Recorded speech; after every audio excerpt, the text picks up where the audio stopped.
Okay. Can you hear me now? Okay, it looks like it. Yeah, my mic was being funky, so it didn't. Nothing. Hi, how's everybody doing? Um. Oh, whoops! I left my door open. Give me one sec.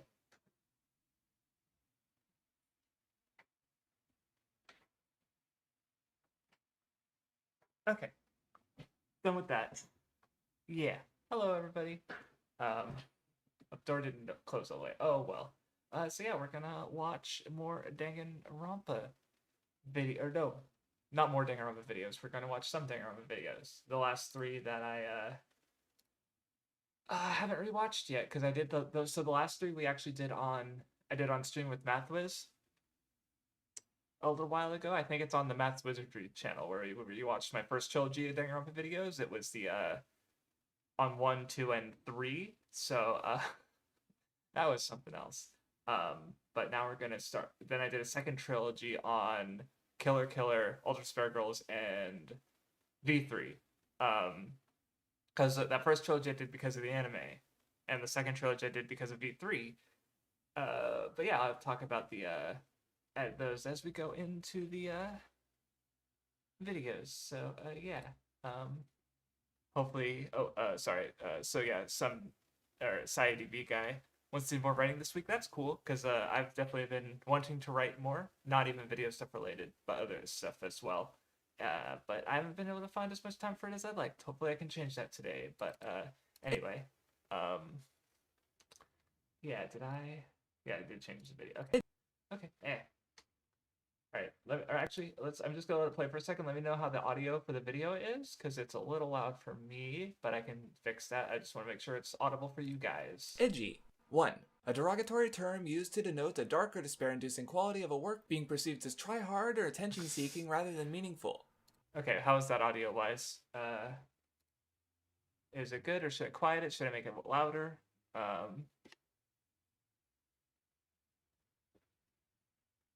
Audio is good. Okay, we're gonna start watching this video on Killer Killer.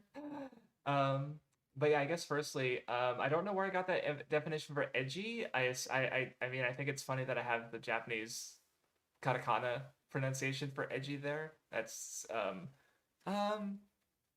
maybe it was like Encyclopedia Dramatic or something because it definitely doesn't feel like a official definition like a Webster dictionary definition or anything. But I will say just because I mostly remember edginess as a topic I was going to broach. I guess this will come up when I do my going through old video ideas. But it's like, how do I put it? I was interested in the what's good edgy versus what's bad edgy, right? And at the time, I don't know, because I definitely don't care as much now, but that just I guess I would have gone about defining it and like I try harder attention seeking rather than meaningful. Like there's a reason to just determine good edgy versus bad edgy, but it's like I don't really care about that kind of distinction nowadays. So yeah. I wonder what I'm talking about with regards to Danganronpa Killer Killer. Oh boy. 2. Something that's too grim or dark for me, and that's not to my taste, but I don't have an actual criticism to lob against it, so I'll just say it's edgy instead. Okay, I've got some footage of Junko here, and I probably have a reason for that. While I doubt much of the fanbase would lob the complaint of apparent edginess at the franchise... No, I do... Wait, hold on. What did I say there? Lob the complaint... Okay, I've got some footage of Junko here, and I probably have a reason for that. While I doubt much of the fanbase would lob the complaint of apparent edginess at the franchise... Because it's like... I did see people commenting on Danganronpa being edgy, like, but I guess I just didn't consider them fans? I guess? I don't know what that's about. This is already a weird video, so... It's a perception that might not be so easy to shake. And Ashima Junko is a popular character, one of the most cosplayed video game characters of recent time even, according to a world record in Guinness. I remember and it's a popularity that might resemble a similar trend with a strange sister and cosplay counterpart, Harley Quinn. The pair of twin-tailed crazies might strike at the heart of a similar Forgot about that comparison. Oh my god, it's been a while. This video. Subset of fans. Their insanity may be seen as freeing in a sense, perhaps evoking the same freedom that taking their appearance and parading about in costume might be. But I certainly don't think most of the people cosplaying these... Good CG choice. Everybody's Juko. These characters are actively considering the implications of potentially glorifying mental illness through liking insane characters, because, well, that's not what they're doing. Okay. But inside the fan base, that's another story. Not only is the idea of Danganronpa being edgy something I've seen detractors... I mean, I remember, yeah, there's some weird stuff. It'll probably come up in the next stream when I talk about Trial 2 with MathWiz, because there's some wording they use for genocide that's a little weird, and not aged as well, but I don't know, this... label it, but the franchise gives us the perfect lens to investigate its apparent edge through the spin-off manga, Killer Killer, because Danganronpa Killer Killer is two things. 1. Amazingly awful in its amount of edge, and 2. Disturbingly and despair-inducingly atrocious. Killer Killer... I mean, again, I just don't make videos on things I don't like anymore. Like, the most negative I get is, like, my Die Ranger video was, like, almost 5 years ago now, I think. And that was more like, here's this thing I like, but I have a problem with some of the things about its ending, right? Like, that's the most negative I'll get these days, I feel. Or I guess my Monster Hunter Iceborne video, where I talk about, like, here's these journalist articles that are making points about this thing that they like that I don't really, I don't think are good. And, so that's more like challenging an argument rather than, like, here's my problems with this piece of art. But I did reread Danganronpa Killer Killer a couple years ago when I went through all the other Danganronpa stuff for my eventual video, and I still didn't like it. I basically walked away feeling the same way I always had. So at least emotionally, this video's likely to have aged pretty well, even though it's not the kind of thing I would make nowadays. Killer focuses on the antics of a quirky police force investigating serial murders after the worst, most despair-inducing incident. The titular killer, Hijiri, being among them. He's a serial killer who exclusively ranks other gimmicky serial killers on their murders. And man, does this manga just revel in death and violence.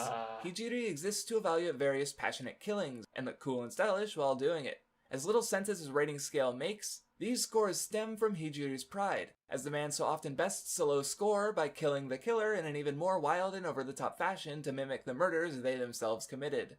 Although, despite his supposed love of these killings and the passion he feels driving them, you have Hijiri's opposite in the final antagonist, Fujigawa, who wants all of humanity dead because murder is wrong, and if everyone was dead, then there would be no more murder. That makes perfect sense, right? Okay. Yet even though Fujigawa's hatred of murder led to killings without passion, Hijiri awards him a perfect score, which makes about as much sense as Fujigawa's motivation. If there's context to be had aside from the blatant contradiction, during the climactic battle, Hijiri's love of murder is explained as he claims that I don't remember enough to say whether... Yeah, no, okay, thank you, Tanya. See, I don't know whether enough that I... Like, it's probably not a good faith reading, and I just can't muster the energy to give it a good faith reading, if that makes sense. Like, maybe there's, because it's just so hard for me to not see what it's doing as, like, the way it frames death and killing, and it's like it's the point that we're supposed to think this character's wrong for doing it, but, like, the way the ending's framed doesn't... Oh, hey, Redman. Yeah, thank you. Yeah, this manga just doesn't work for me. Yeah, I feel like it, because it's like, if I remember, based on memory, it's like this video is like whatever. The Ultra Spare Girls video is like not even talking about what I like about the game. And then the V3 video is like one of my first videos that I thought was worthwhile as to regards to my, like, and very emblematic of like what my style would become, or at least what I like when it comes to talking about media. Oh, excuse me. But yeah, let's keep watching this. The brink of death is where human life shines the brightest, corroborated when the female lead, Asano, comes to fall in love with him, ending the series as they go off to commit lover's suicide. How romantic. It's all so misguided. Yeah. The ending speech about the brightness of death is accompanied by scenes of several murders from the first game. And in showing these moments, it only reveals that the author missed the point entirely in a way only reinforced by the rest of his own manga. There is nothing shining about murder in Danganronpa, even in Killer Killer, outside of that ending. If anything, the rest of the manga focuses on how grotesque these serial killers are, as they take far too much enjoyment in what they're doing. Dear God, I feel bad even showing these images. It's just utterly repulsive. No one deserves this. All it makes clear is that the author saw the points in the trials where the culprit was revealed and went... Did I miss any video? Like a couple minutes of the Killer Killer video and just me talking about how it's like... I did try to reread the manga a few years ago, and it still just doesn't work for me. But I'm not quite sure about my points in this video still, because I feel like they aren't coming in from a place of like good faith.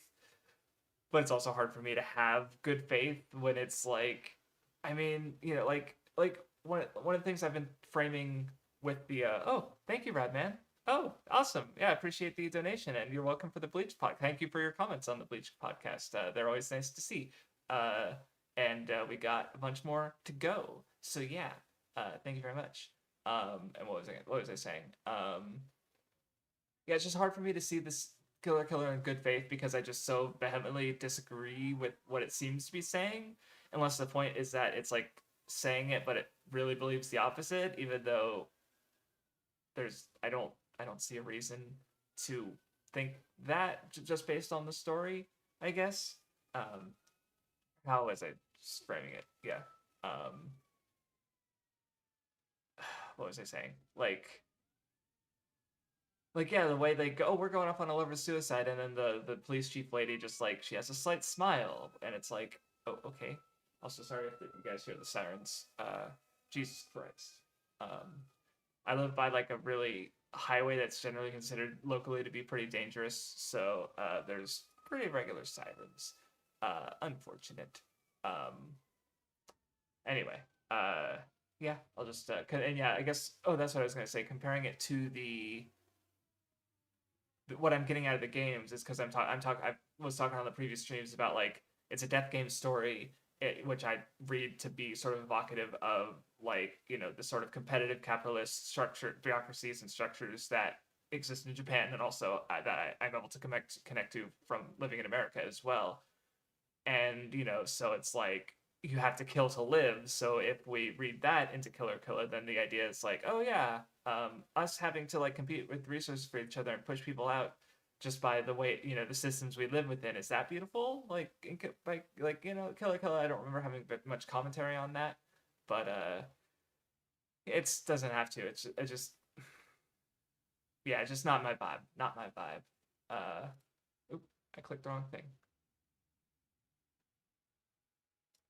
There it is. Okay. Bananas before just ignoring everything else. He must have skipped past all the mystery parts because the only aspects of the murders replicated in Killer Killer is the culprit reactions and the fact that someone ended up dead in the first place. I mean, that's when you're playing fine. through the class trials, it's not a murder mystery. I guess, was there a mystery element? I guess a little bit. Yeah, there was definitely some, but it wasn't really like about the detective parts, if that makes sense. Which I don't think is a bad thing necessarily. Like it doesn't have to be like the games, so that's kind of yeah. Okay, so I think that's, yeah. Now I'm coming to my thing with this video where it's like, even if I still ultimately agree emotionally, it's like I'm still doing the same thing I do in all my other negative videos, where I kind of just like hold it to something that's not right, where it's like it doesn't. Yeah, I mean, maybe that wasn't intended to come across as like it's different and it's therefore, you know, like maybe I didn't mean it that way, but it's like, I don't know, it kind of read that way to me, that last part. So the culprit going on the defensive is meant to be satisfying to a degree as you're rewarded for piecing everything together, and some well-remembered moments have spawned from these very scenes. But before these moments is the breakdown of the actual mystery, something Killer Killer largely ignores despite billing itself as a mystery manga. How Killer Killer handles evidence can be condensed into this one clue from the first chapter. A 4-panel manga that baffles Asano when she's told it's supposed to be a clue as to when the murderer will strike next. That's because she was missing the secret 5th panel to the 4-panel manga. The hiding of key information that makes the mystery go from hopelessly vague to crystal clear in a single moment is all too much like the mysteries across the manga, which refuse to give the audience any real clue as to who the murderer is except basic common narrative sense. The most insulting example is when a body gets strung up, then 6 pages later, Hijiri has already deduced a killer because he knows passionate killings. The manga doesn't even bother to give a single shred of evidence or explanation at all before the culprit confesses himself and gets strung up like a Teru Bozu. That's not to say that evidence or testimonies are never Yeah, hidden. see, but it's like, I don't know. Especially considering just the structure. Like, it's a 2-volume manga that has, like, 6 murders, give or take, just like the games. But it's like it's not Detective Conan, right? Detective Conan is basically what I'm looking for, right? Like, you can make this. I don't even need to like you could read Killer Killer without having any context on Danganronpa and then say this is bad mystery because it's not like Detective Conan, right? Because it's but Detective Conan structurally has like 3 to 4 chapters for every murder where it sets up the murder, they go over the evidence, or they find all the evidence, and then Conan realizes what's up, and then you have one chapter wrapping it up usually. This doesn't do that. And I guess which I and it's even funny that I'm getting mad about that, because as I've talked about before, like it's the mysteries aren't really like, even with Conan, where it does give you all the clues and it does want you to figure it out. It's still not my thing, as I've talked about. Like I want, like, that's part of the reason I want to go eventually stream like World's End Club and Raincoat and maybe even Ace Attorney, because it's like I want to be forced to figure it out for myself, because just reading a manga or watching something, I'm not gonna put in the energy to do that on my own. So here's a manga that has murder mysteries and doesn't give a shit about like making it something you can figure out, and I'm getting mad, even though I hadn't read Detective Conan at this point, to be fair, so I didn't know that about my tastes necessarily. Um, but it's certainly, I know that is part of the appeal to like Detective Conan, so, and probably even Danganronpa to some people. World's End Club. I don't know anything about World's End Club. I'm still gonna play it, but uh, what was I saying? Thank you for clarifying, by the way. When it goes on sale, and because I guess, or let me finish my point. Yeah, I guess it's weird of me to get, yeah, that, I guess that about sums it up. It's weird of me to get hung up over this element of Killer not being like Danganronpa, when it's not Danganronpa. It's not the same medium. It's very much its own thing. I don't know the production of it. Could it have been more than 2 volumes if it was successful? Probably not. That doesn't feel like a long enough time. Like, Jump series that are canceled are usually 2 volumes, but I feel like it has its beginning, middle, and end. Like, it has its arc. It doesn't really feel rushed necessarily. I don't remember. Um, so it's like, yeah. Um, Anyway, to get to my thought, I was thinking as far as like upcoming streams. So next week me and Mathwiz are going to finish Danganronpa Chapter 2, and at least for the meantime, that's probably going to be the end of the streams, for the Danganronpa streams. Not all the streams. I still want to stream weekly, because I've been keeping up to date. I think this is like my 5th or 6th stream, so I've been able to do it so far. Excuse me. And then we have one after this. We have one more video rewatch to do, which is going to be, it's the Monster Hunter World gameplay discussion, and the Love Lab video, the blackface one, which I hope that I like more of that video than I dislike.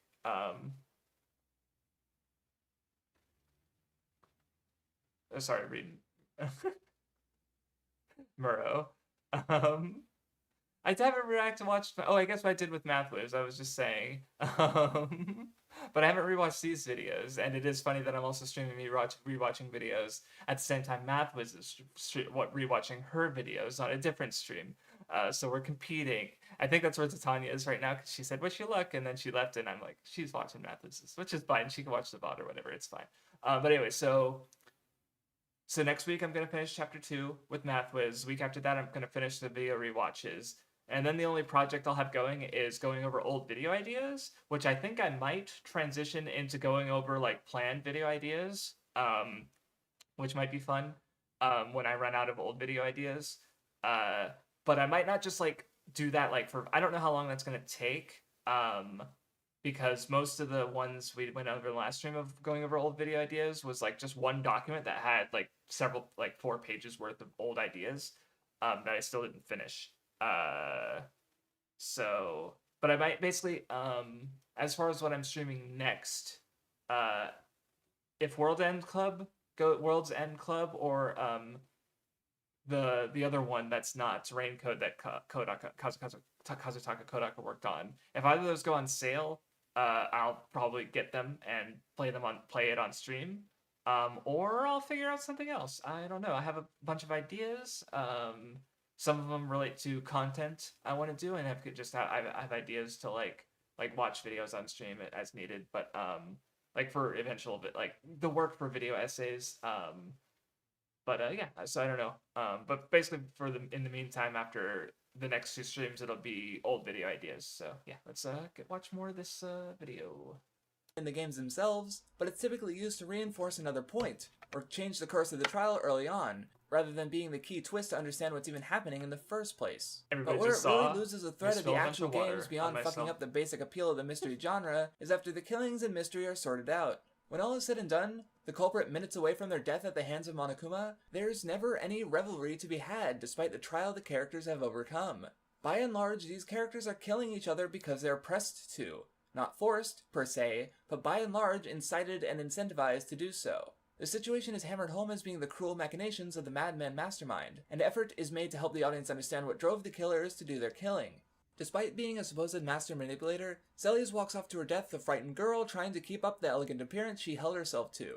Tsumiki is something of an exception, but in her madness, the other characters have no real response to her baffling actions that foreshadow the madness they themselves were driven to. And these moments are followed by Monokuma's executions, which carry with them a cruel, sadistic irony, ridiculing. That stuttering was not the stream. That was my bad PC struggling to record the cutscenes in Danganronpa. You can really notice that with all the videos.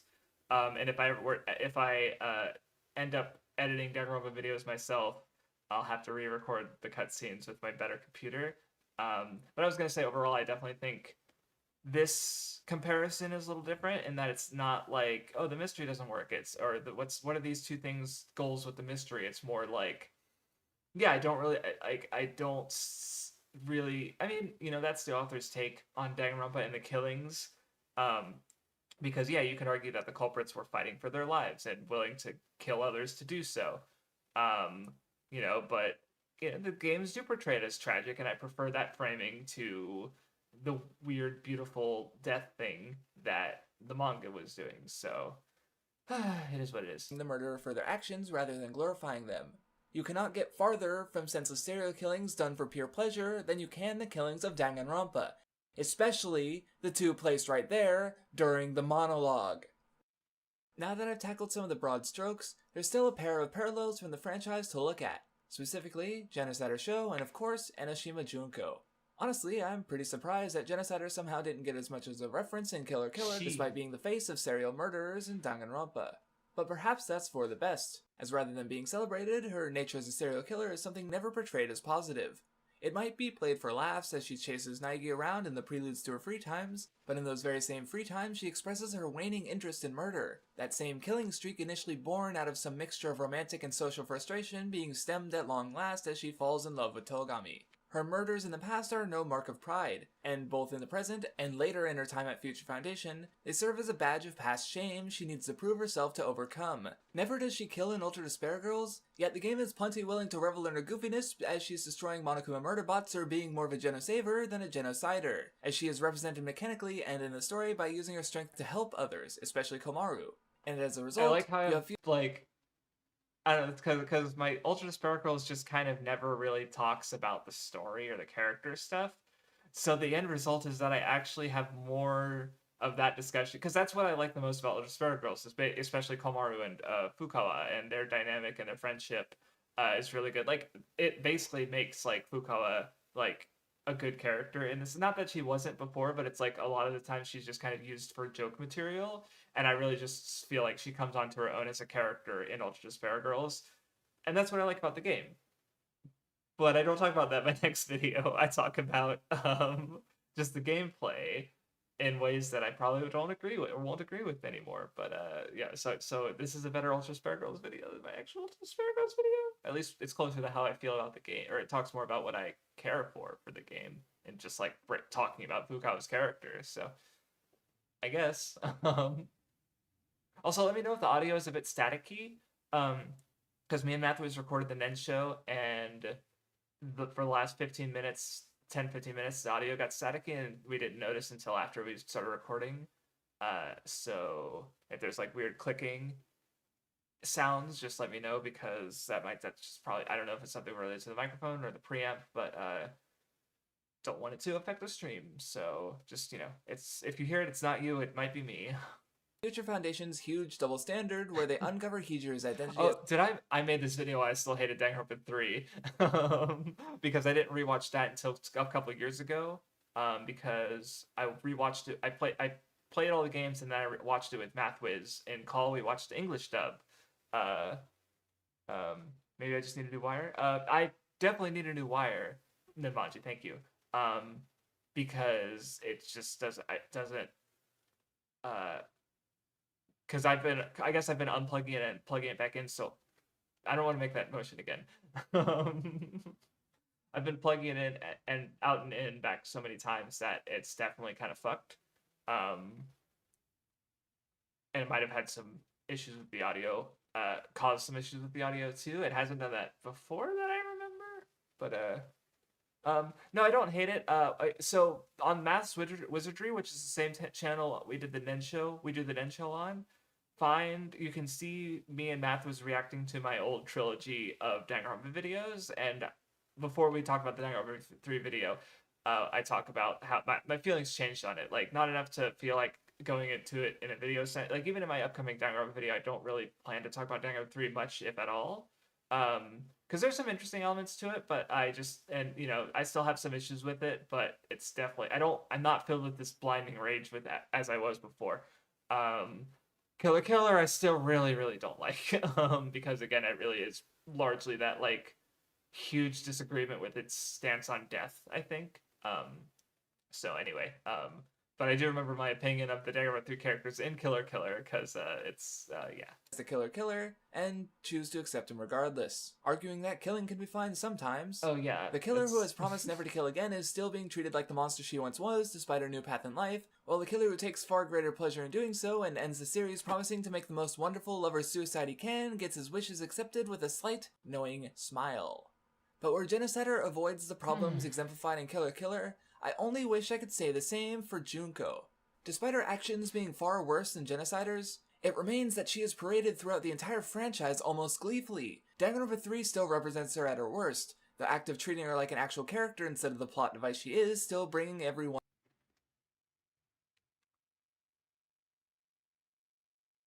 I said the funny thing. I call her a plot device, which I talked about in my plot device character video, is when I rewatched that in my previous stream of rewatching videos. Wait, which one of them? Yeah, I don't agree with that anymore, and it's dumb to say. And like paraded about, she's the main antagonist. And like it's her character to be. She's a fashion supermodel. She's meant to be flashy and showy. So I mean, it is dumb. Like there's she just gets away with everything, and like I think I maybe point out the grenade scene. It's whatever. I don't like Danganronpa 3. I don't really hate it either, is the thing. I think on Mal, that's represented as like a 5 out of 10, maybe a 4. I don't know. It's like I have some problems with it. There's some neat things I think are okay, but ultimately it just isn't it doesn't give me what I like about Danganronpa in a lot of ways. And I think like I still don't think Komaida's characterization is really like what I like about his character. It doesn't really fit what I get out of his character in Danganronpa 2, for instance, and Ultra Spare Girls even. So there's some other things, but like I said, I just recommend watching that video on the side channel, on the Math's side channel, Math's Wizardry. One of her faults front and center. But even in the game, she never gets the comeuppance she really deserves. Being defeated and seemingly she's fucking killed, but she wants to. But she at the end of Danganronpa 2, she's like bored with everything, and she just gives up. Like, and that I don't know. The thing about comeuppance is because I feel like that's a big talking point with just the way people try to moralize media or moralize liking media, if that makes sense, or just like the villain should be punished for doing bad things, but like they're not punished in reality.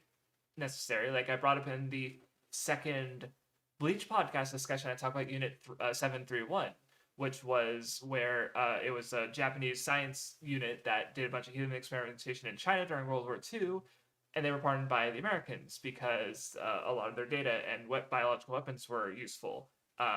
So you have, and I brought up how that was the historical context behind Kuroshichi Mayuri in Bleach and Orochimaru in Naruto, because they are also evil scientist characters who do human experimentation and get away with it at the end of this series, right? Because it's especially in Japan where there's a level of at which war crimes are not taught accurately or historically denied in some case in some instances. Like I forget when they admitted to the war crime, Unit 731. I think it was on the Wikipedia article that I skimmed, but so it's like a bad person not getting comeuppance doesn't mean that the series doesn't reject them necessarily. And I do really, really think the series doesn't agree with Enishima Junko's like ideology at all. Like that's why she loses. So what the fuck was that point? Jesus Christ. Having her plan be unraveled in front of her just gets her more aroused than ever. The ironic element to her execution only lasts for about a second. Her appearance in Ultra Despair but it's still like there. It's spite rather than a meaningful addition to the story, especially after the far more enjoyable and entertaining Monica ultimately wanted to dumb herself Wait, hold on. No. down and become the second Junko herself. Oh my god. And just like what the fuck? That was bad. That was bad. That was bad.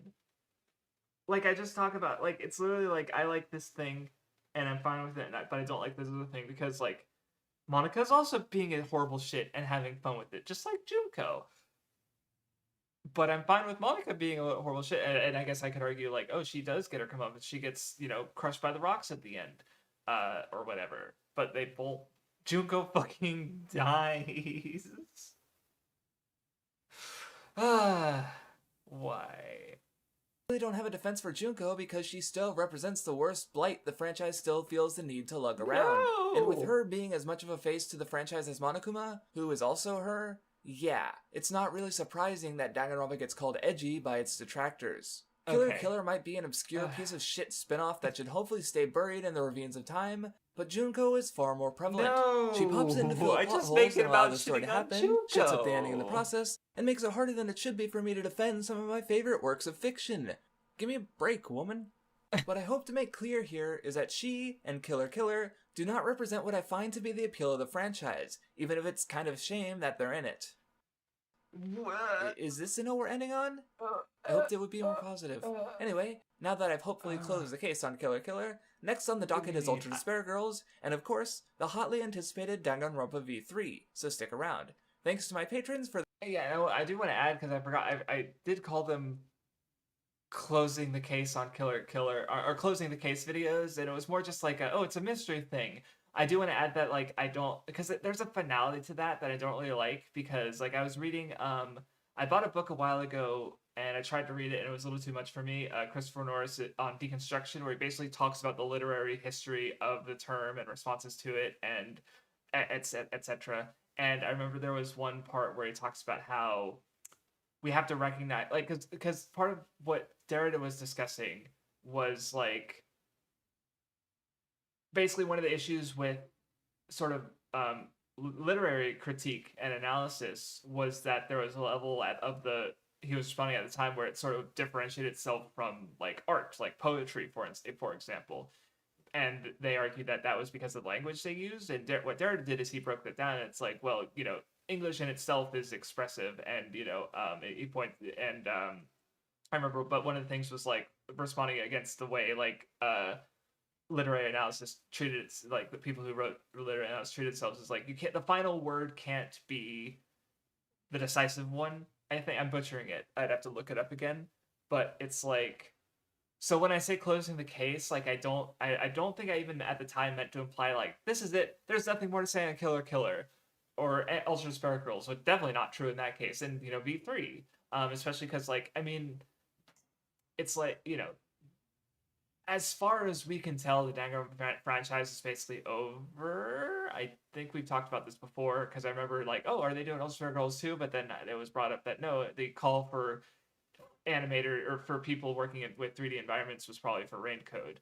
And Danganronpa S came out, but it's like, yeah, there doesn't seem to be anything Danganronpa on the horizon. So, but that doesn't mean we can't say more things about them or have new perspectives on them. So I just want to specify that like I don't really agree with those titles, and what they could imply, even though I don't think I was being too meaningful with it, which is part of the which you could argue is part of the problem. So yeah. Next up Their continued is support. Carnes. The fuck is oh god. Wait, this is Ultra Star Girls. But why is it still about the Danganronpa 3? Okay. Alright, what is this? What is this about? the fuck is this? The fuck is this supposed to be? Oh. This shit needs the comedy tag, if anything. Oh no. Danganronpa. God. Why am I like this? Why was I like this? As horror in any part of the franchise is a thought that I've never sat well with. And this, okay. No, I did my Supernatural video before. Hold on, let me check. When did I do my Supernatural? Okay, so I did do my Supernatural video after this. So, but no, even then I would have seen his old video on horror, like why horror scares us or something like that. Because obviously I have issues with Supernatural's content. I reacted to his video before, to my video on him rather. But like, one area that I think I appreciated his stuff for, even at the time, even before, then and now, like then when I first got into him, first to watch his content, not like when I watched through every one of his videos to make mine. It was like, because I just don't I don't get scared. Like it was funny because like my friend's dad was like he got scared easily, and I was just like, yeah, I don't know what it is. I just really can't get that affected by video media when it comes to horror. And I'm not saying like, oh yeah, you can't scare me. It's disappointing because a lot of people like horror. It's a very popular genre for a reason. So it kind of sucks that like I'm like watching The Shining, this movie everybody's got a fucking video essay on, even fucking Video Game Donkey, because it's so good. I'm just like I'm pretty sure I fell asleep halfway through watching it, and it's like even it's a well shot movie. Like I like aspects of it, but when it comes to its atmosphere and horror affecting me, it was just a zero. It didn't do it at all. So why the fuck am I talking about like? Oh, I don't never really agree with Danganronpa being horror. If someone found it scary, that's fine. I'm not the person to be talking about that, basically. The only times I've really been affected by horror, I think, was like Chaos Head, not Chaos Head Noah, but I'm sure Chaos Head Noah will have the effect at a couple points, and the Witch's House less so for the which is I'll bring up why I played the Witch's House in a second, but like less so the gameplay because a lot of it was jump scares, but there was aspects of the especially the way the true ending happens was very much just like recontextualizing everything and just ooh boy. But funnily enough, I played that game because Super Perpetual recommended it to me because I told him that I just can't get into horror, and I was glad for his video because it gave me his perspective, and here's what it's like for people who do like horror, and this is what they get out of it, and that feeling, right? Like he talked about when he was a kid, and the scene from The Shining scared him so much that he had to go home, right, from his and leave his friend's house, right? So it's like that affects people, and I kind of envy that because I don't have that experience with especially like television or me like like I just watching a True Detective season 4, and there were some jump scares in the last episode, and I don't even know if my heart rate would have been affected at all, like if you had to be up to a heart rate monitor or something. It's just like they're kind of they do get me sometimes, like in the Witch's House. There was an earlier one where like just giant fucking teddy bear comes at you, and my first reaction was I literally like cry, like oh fuck off. Like I wasn't happy with it, but it startled me to a degree, right? So but it's not like I'm scared, it's not a feeling I like necessarily, but I don't know. My point being, I don't really think it was accurate for me to talk about horror when it comes to Danganronpa at all, and that's what this video is about. Fuck. Because yeah, it just doesn't work on me in the first place. You know, it's like, I can't taste cilantro tastes like soap to me. I'm gonna go and rank all these different products based on how good they taste. All of them have cilantro in them, or all these dishes or whatever. And it's like, you just don't have a taste for it. Like, it's not gonna help a lot of people, right? And like, because it's also just, whatever. You could just not watch horror things if they don't work for you. You could just not eat cilantro. So, what am I even talking about? What's really supposed to be remotely scary in the franchise? Loud sounds play when a body is discovered, but it's meant to be more of a shocking character death reveal than outright terrifying. Like, Does anyone even think the horror elements sure. are there in the first place, I let don't- alone good? I'm just throwing questions to the void. I didn't fucking ask anybody. The first game starts with a character being murdered, but if the over-the-topness of the rocket being sent into space followed by the fall back down to Earth before it's opened, No, no, no, no, no, no, no,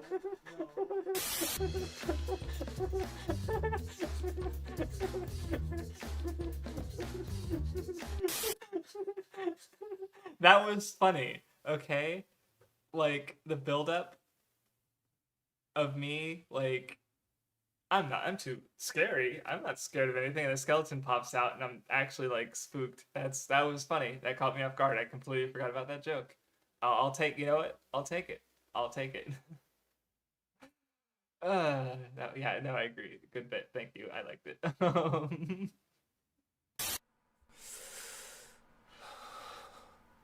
Regardless, if there's one entry in the franchise that may be trying for more of a tense Wait, was atmosphere that? than the others, Hold on. What was that? Oh, was that Danganronpa 3? Oh, that was the skeleton. Okay. for more of a tense atmosphere than the others, it sure as hell isn't Danganronpa 3, but rather Ultra Despair Girls. The prologue sets up Komaru's situation as she's forced to run about the freshly apocalypticized Toei City while being hunted by a kooky cabal of creepy children, what with their whimsical ease in massacring hundreds of the adults they brand Oh! demons through. This footage looks like this. Can we just stop the video there? Probably for the best, but because that was honestly, I think in rewatching all these videos, that was probably the funniest part. I don't know if I'd say that's the funniest part of any of my videos, but because I had to think about that, but that was pretty good.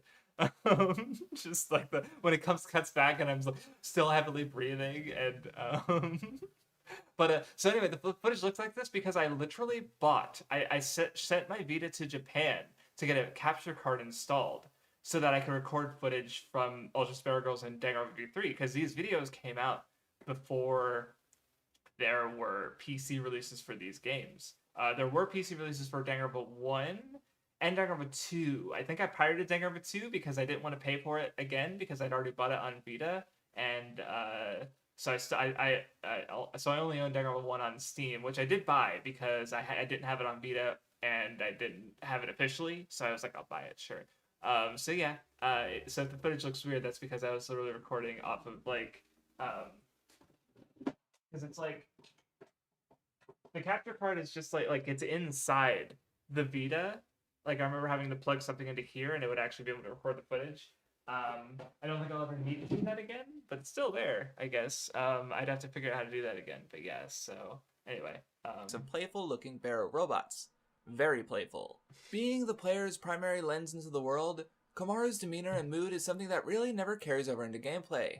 Early on, she's in a constant state of terror as her world is upended and she's thrust into this horrible demon hunt against her will. When you're given a hacking gun to play around with, its endless bullets make short work of the easy enemies, even on the highest difficulty, but this is merely a taste of power that you can never quite replicate. Difficulty But really, again. it's just a formality because even when you're reduced to having far less bullet options and given the ammo counter, the straightforward AI and slow movements of the Monokumas has them continue to act as child's play throughout 99% of the game, only changing during one final encounter at the end when the game throws dozens of the varying types at you in one go. It's practically effortless to run circles around them and get your shots off, Well- and I've only ever played on the hardest difficulty.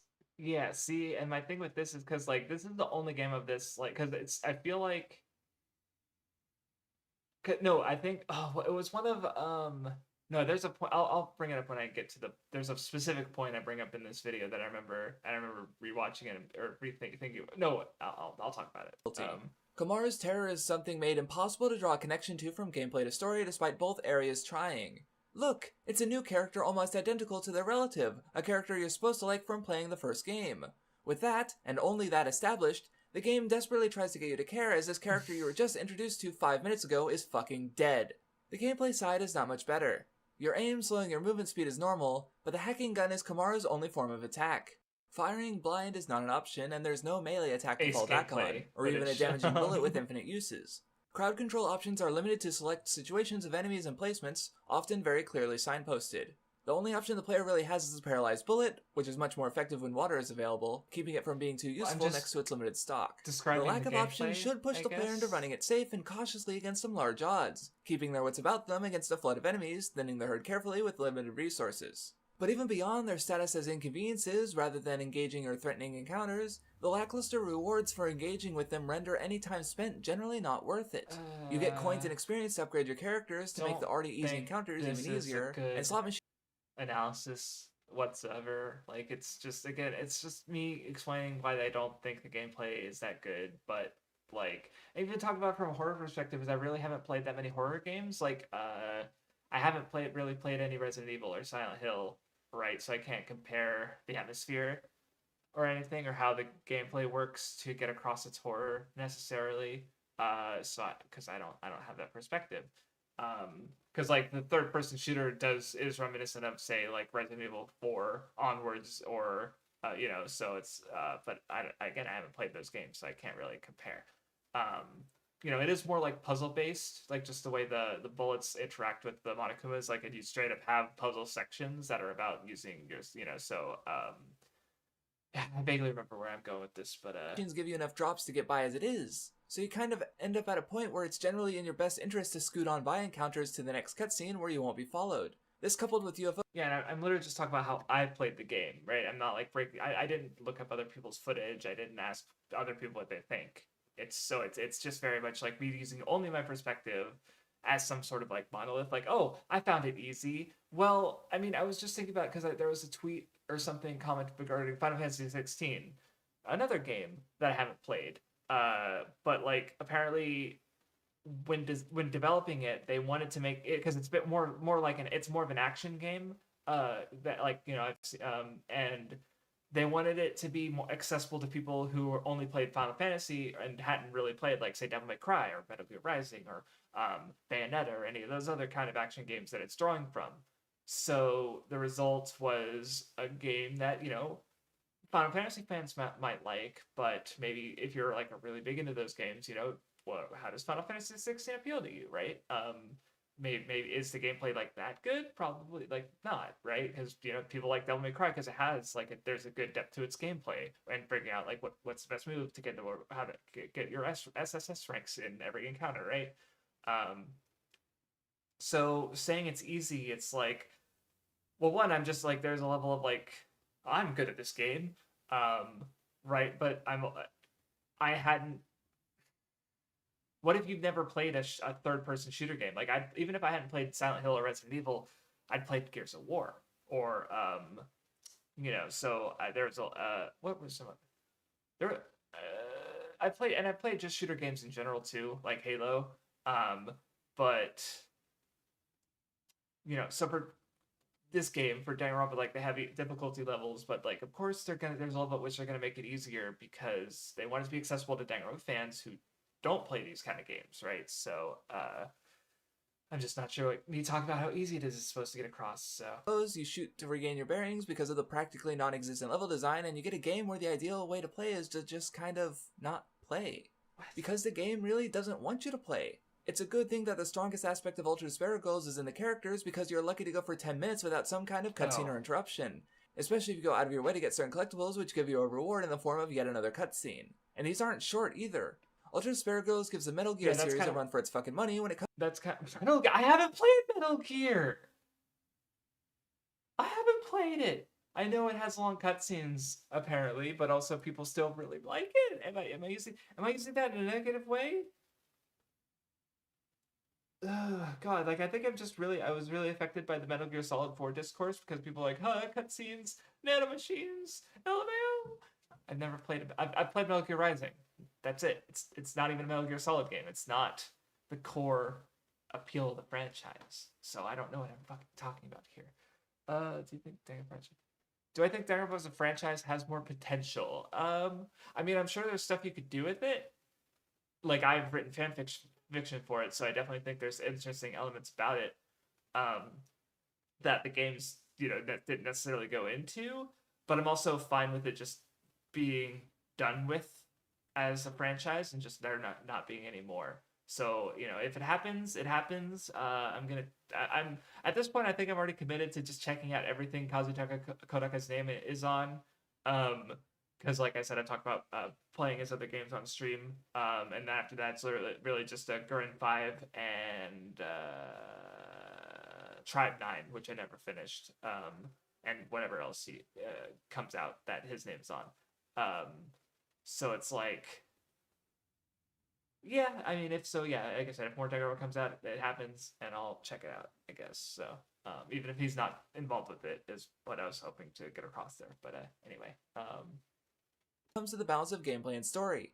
I'd be surprised if much more than 30% of my game time was spent on actual gameplay, and all too much of that was peppered with hints and further signposting that felt all too condescending.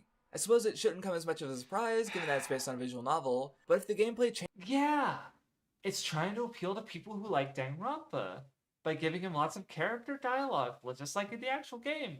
Like how much of Danganronpa is the gameplay, right? Like does walking around count as the gameplay? The trials, like, okay, so you're talking like even the trials, most of it is just talking.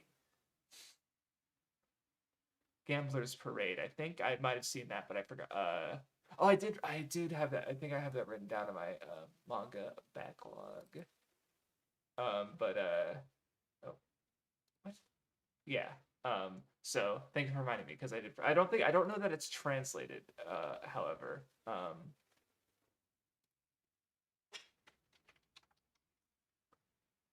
oh, or Gambler, yeah, or Gambler. Did I say? Or is it? I wrote. Did I misread it?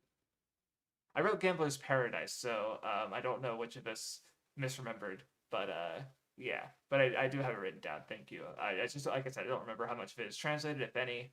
So yeah, because I know Gurren 5 wasn't translated for a while, but then I checked back and it was fully translated. I just haven't gotten. I never read it in the first place, but anyway.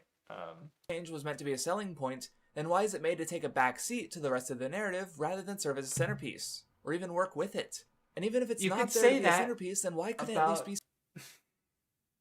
you could say that about Danganronpa, in a way, because it's like the gameplay parts don't always help you with actually figuring it out.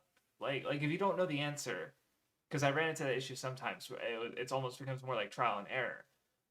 So like, but the gameplay is still there because there's always something meaningful that comes of it, especially in the climax of the game, right? In the first game, it's the hope bullet, or in the second game, you have the fucking hyper mode shit. In the V3, that's the part where you just don't play the game. Even in this game, you have like the part where you play Fukawa going to, help to call Maru. Like you end up playing her for, and it's cool.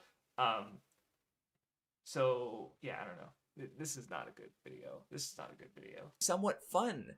It serves as a break from the constant cutscenes and dialogue, but that was a purpose served in the visual novels with pretty much the bare minimum of control. Even if you want to go off and explore or just play, the game just can't let go of your hand, treating you like a child. As if coming off of a visual novel franchise, the developer has expected players would struggle with a genre that isn't really new at all. These are fundamental problems with the game. If you just want the story, then that's what easy mode is advertised as, but the label could apply to the whole game if you have the most basic level of competency and patience. But with this creepy enemy, Junk Monokuma being reduced to a few button prompts with some well-placed shots, it becomes clear that the problem with Ultra Despair Girls is that it's not a bad horror game, See, this also kind of applies to something I've seen talked about with like the media mix, where one of the elements of it that differentiates it from a franchise, because with the franchise there's like a core thing, and then everything around it you're supposed to kind of know that core thing, right? Like Star Wars, for example. If you haven't watched the original trilogy, then it's like, well, okay, you can watch the prequels, right? But it's like those kind of expect you to know who Anakin Skywalker is and what, like, you're kind of supposed to watch that trilogy knowing who he becomes. So then you can't watch Clone Wars because Anakin Skywalker is the main character of the Clone Wars cartoon series, right? So it can be your first entry into the franchise, but there's a level at which it's like they kind of expect you to have checked out at least the main parts, right? Like they're all kind of derivative. What's slightly different about the media mix is that the standalone elements are getting it, they can allow you to get into something um through the, like or they can be more standalone in a sense. Like a good example is anime music, or especially opening themes, where because a lot of the times the lyrics are not like they're in some thematic or like maybe they'll reference symbols and stuff. Like they're still referent to the series that they're an opening for. But if you heard them just from that artist, who's often a popular like Japanese artist, you don't necessarily like you don't need to know that it's from an anime to enjoy the song because from that creator, right? Like or it was also in Pause and Select's Persona 4 video where it's like I forgot the name. He brought on a fighting game player whose name I just can't remember right now. Um, who he got into Persona 4 because Persona 4 Arena was announced, right? So it's like he as a anime fighting game player got interested in this JRPG. Like he even said it, he'd never played anything like it before. Like I don't know how, I know they're popular JRPGs. I still have not played a Persona game, but there's appeal, so it's, but he hadn't played any JRPG before from the sounds of it, or at least not one that was like Persona. And then Persona 4 Arena has elements of its design, like the, what's it called? Like auto combos and stuff that make it easier for people who haven't played fighting games to get in and do cool things, right? So there's a media mix element there where it's like it's about accessibility, if that makes sense, where with franchises, it can be more about like to play the original thing, go through the original thing, and then you can get to the other stuff, right? Like watching the MCU right now is like, can you enjoy a lot some of the like like watching Ant-Man and the Wasp: Quantumania? It's like, well, it's a sequel to like fucking 3-4 movies, and it's building up into another movie that hasn't come out yet. So or like a lot of people watch Spider-Man No Way Home without, and they're like, who's that guy, wizard guy?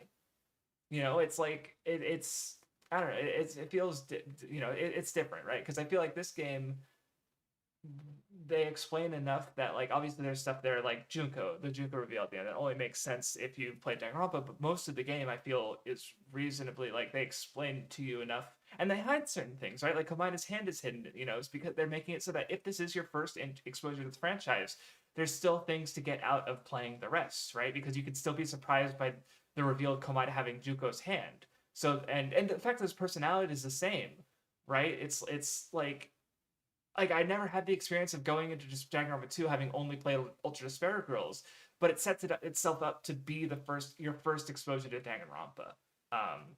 Right? So it's like I don't know. It's just like I'm just not reconciling any of that at all. Oh yeah, no, and yeah, that's a good point. So is there? It's like yeah, Kamaru is also a child, and she's also pretty fucking stupid. So it's like because that's even I like the way the escape room in Danganronpa 2 happens, where it's like you talk to Monami for advice, but the advice really comes from Komida, who you're playing as, and Monami's the one who's like so. So you as a player still get the advice for this thing you're struggling with, but it's framed differently. I just thought that was funny. But anyway, I'm off topic, I think, at this point. But yeah, this video is not good. Holy shit! I knew one thing I had an issue with this video, but it turns out, except for the joke at the big start, the rest of it isn't that good either. An action game that's so inept it comes across as the wrong genre entirely. Like trying to blend hope and despair into one, Ultra Despair Girls is the muddled mix of the disempowering genre of horror and the power fantasy of action. Komaru has limited options against swarms of simple enemies and cramped spaces. She's put into forced stealth segments with tougher encounters promised for failing. All of this is under the overall narrative of being hunted and killed like the countless bodies of those older and stronger than Komaru littering the streets. And yet, even when she's juxtaposed with the more action-centric genocider to pull her out of danger, it's hard to pretend the game is difficult enough to need her. Well-aimed shots increase your damage output and make it easier to clear crowds, and how well you complete tasks and explore is rated at the end of the level. Challenging you to nail everything flawlessly. I guess that was like my clincher. It's like an action game because it's rating you like Devil May Cry.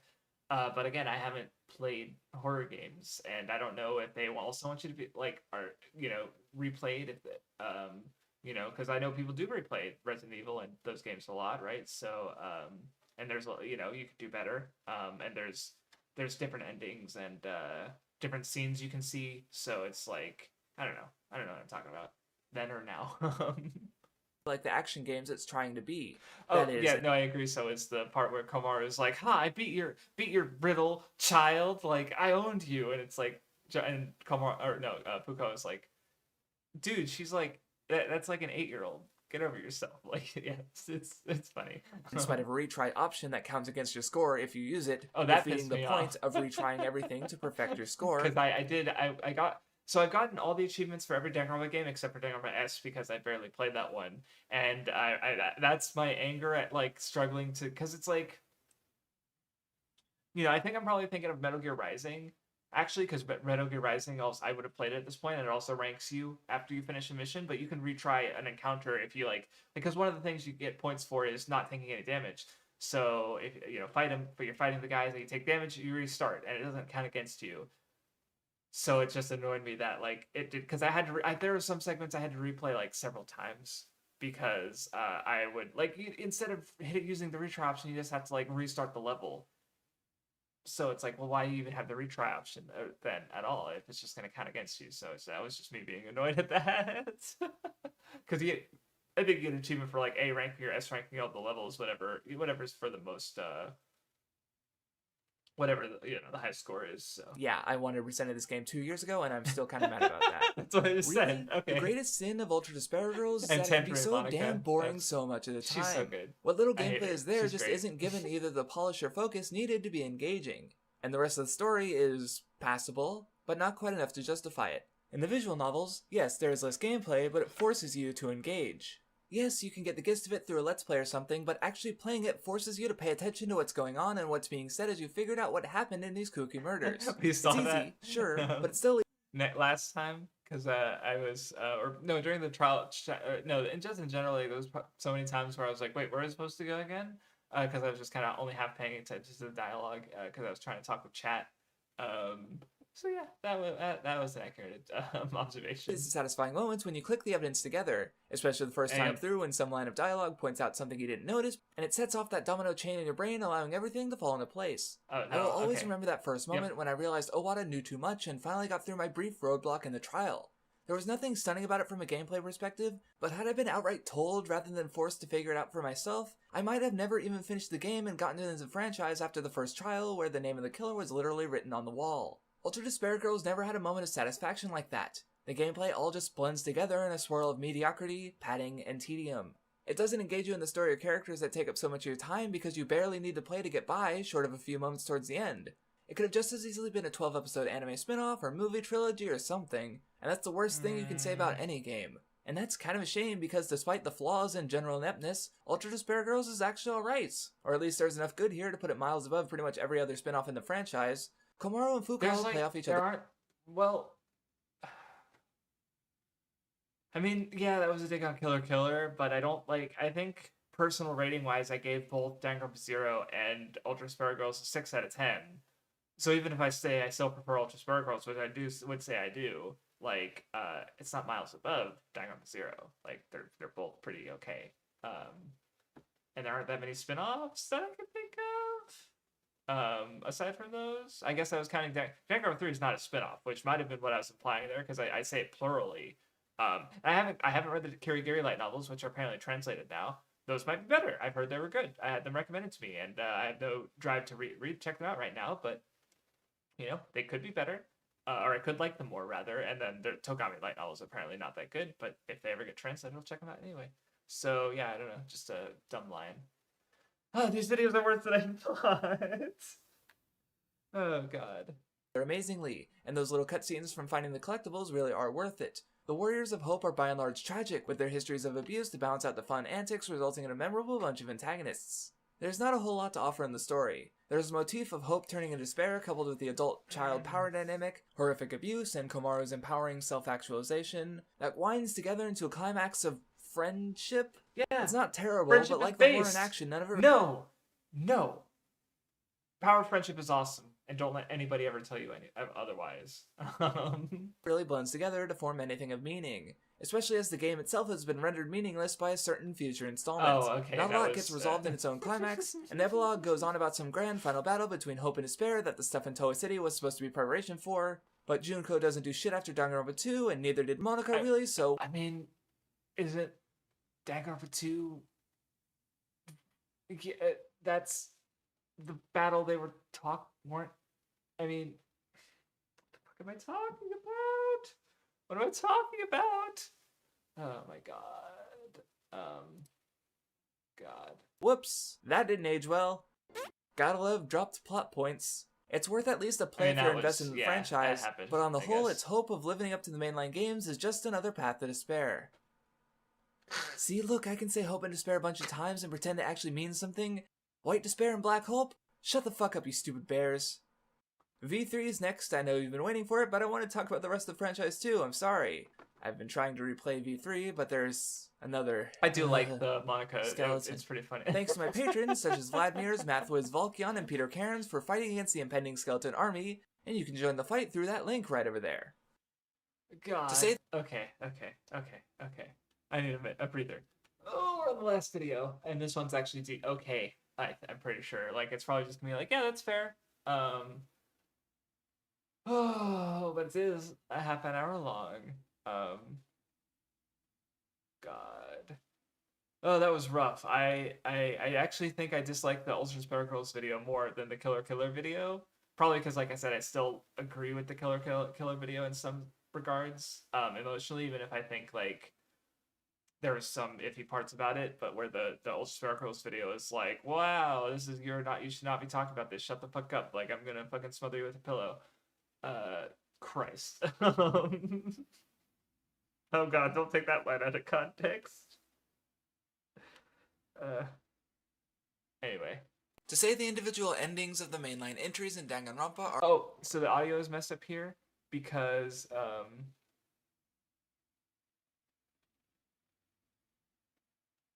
yeah.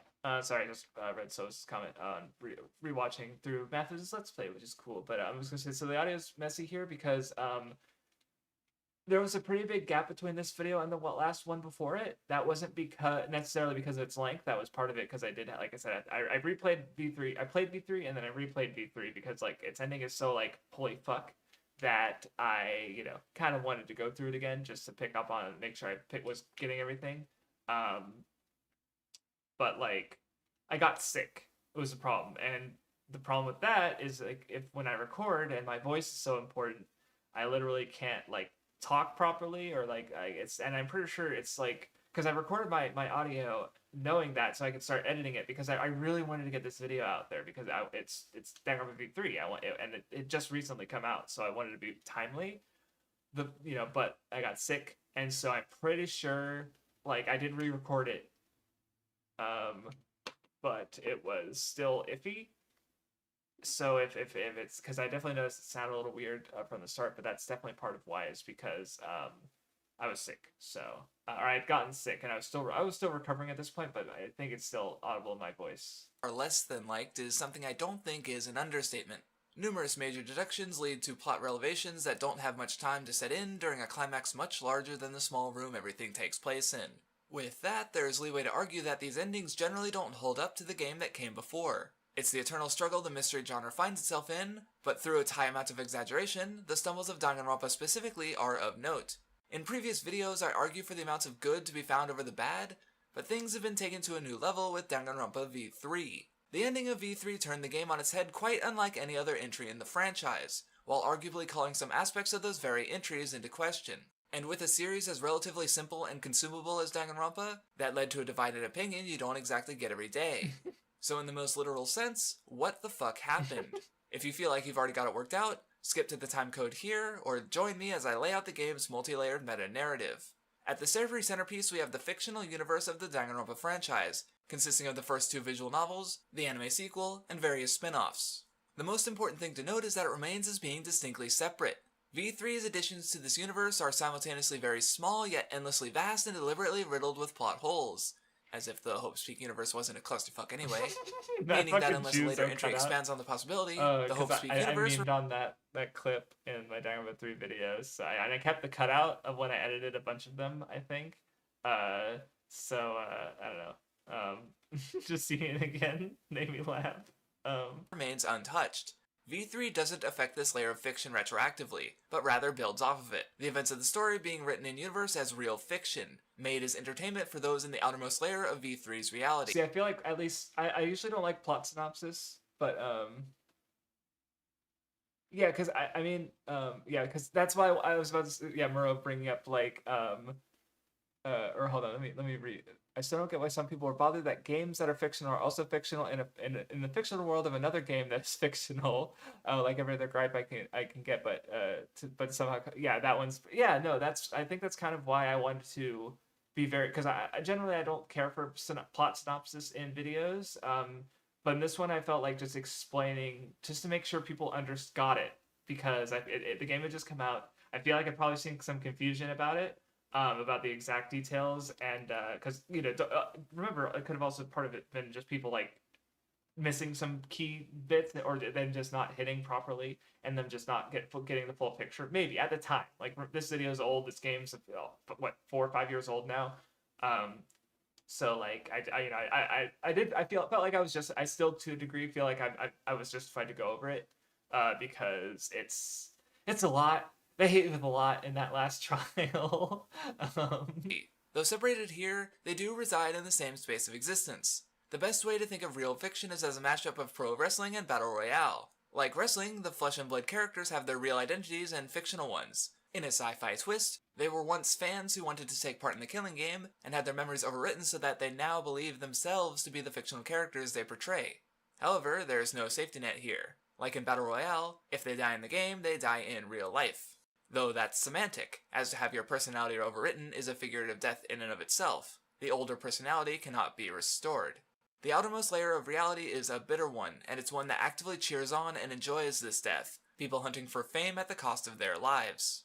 This grim universe is one we'll come back to, as it's integral to the relationship between the fictional protagonists and the in-game producer Team Danganronpa, the mastermind behind the 53rd season of Danganronpa. Her. Now, where it starts to get a little complicated is in the final trial, where these layers begin to blend as they clash against each other, resulting in a story that is in itself written with multiple layers.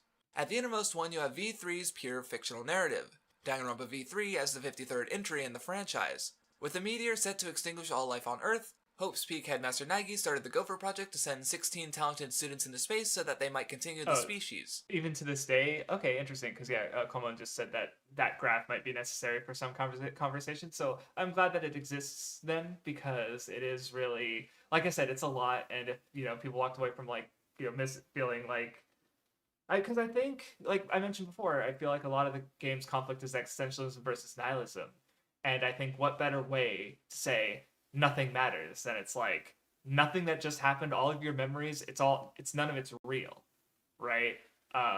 Which goes into what I'll be adding to with V3 in my following video, but because it's just like it is so crushing, like the way I love in the trial when they play the because in the first two games they play the opening theme and it's hype as shit, but in this one they play the opening theme and it's fucking crushing. I love it. It's so good.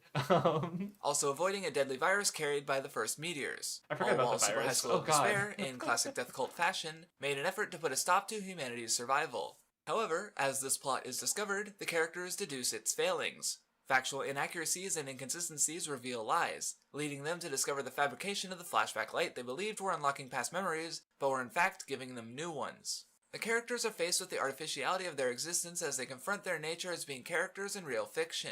But this discovery was a deliberate reveal. The facts are placed in the game to allow them to reach those deductions, just as the intended solution to overcome this harsh truth was placed in the game.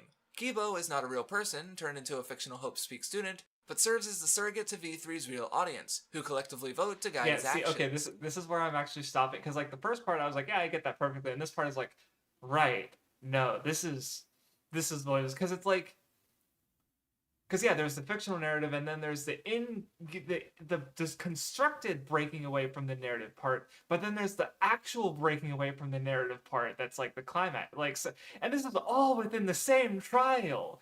Like, it's like 5 hours long, a 5-hour trial. I don't quite love V3 as much as I did when I first played it, but that experience of going through the trial for the first time Holy fuck! Because I was spoiled on the first two Danganronpa games, so getting to play V3 unspoiled, I did get spoiled on the Mastermind briefly because I made the mistake of being on 4chan and I just scrolled by and someone posted a screen cap of her looking sinister and I was like, I just knew. You know, so but God, what a while it was rough in a good way. It was a wild trial going through without spoilers. When Tsumugi claims that the audience only desires despair and death, Kibo flips that on its head and challenges the idea, leading to the planned climax, which almost immediately stops being as planned as the intended ending is once again challenged, though this time by Shuichi. Team Danganronpa's intended story is put on pause as Shuichi convinces the audience that the long-running Danganronpa should end. The game itself insists you shouldn't play it as it pushes you through minigames you're supposed to give up on, and Shuichi is successful, convincing the audience to stop watching and ending the long-running franchise at last. And this is something a little hard to He did it. He ended Danganronpa. It's all over. That's so, I don't know. See, that actually comes funnier in retrospect, just because it's like, yeah, I was just talking about how I was like, aside from Danganronpa, there doesn't seem to be any more Danganronpa on the horizon. It's like, yeah, he did it. He ended the long franchise, all 53 after 53 entries. Digest, because through the blind, fervent love of the franchise exemplified in its antagonist Tsumugi and the criticisms lobbed against it through Shuichi, it challenges anyone who's enjoyed the franchise at the very end of the longest entry in said franchise. With myself being a fan who happens to like the ending, I'm gonna have to say a lot to explain why that's the case. Trust me, that's not a lie. I'm not going to turn around and be all, haha, look, I actually hate the ending. Because I tend to feel that my opinion is somewhere in the minority, so I don't want there to be any ambiguity here. While there has been growing acceptance in the past few months since the release of the game, to simply write off the instances of outright dislike, or even hatred of the ending would be disingenuous. There's a collective confusion about the ending, and it's one I've had to sift through both times I went through the twists and turns of the final I trial. do want to say, because it's like, I like, part of the reason I wanted to make sure I wasn't being dismissive, because, like, there's, like, when it all gets revealed, there's a level emotionally which I'm feeling, like, down, not crushed, but just, like, just the pressure from, like, both times when I first played it and then replayed it. Like it's just like, because it's just such the reveal and just the way it's just, I don't know, it's like there's even replaying it, there was a level of like, maybe I'm wrong, maybe what I'm taking away from the game isn't accurate. So a lot of this video was arguing that my point was in fact valid as a reading of the series, basically. And I think I bring up some, I did some, like, this is why I think this was after my Sasuke video.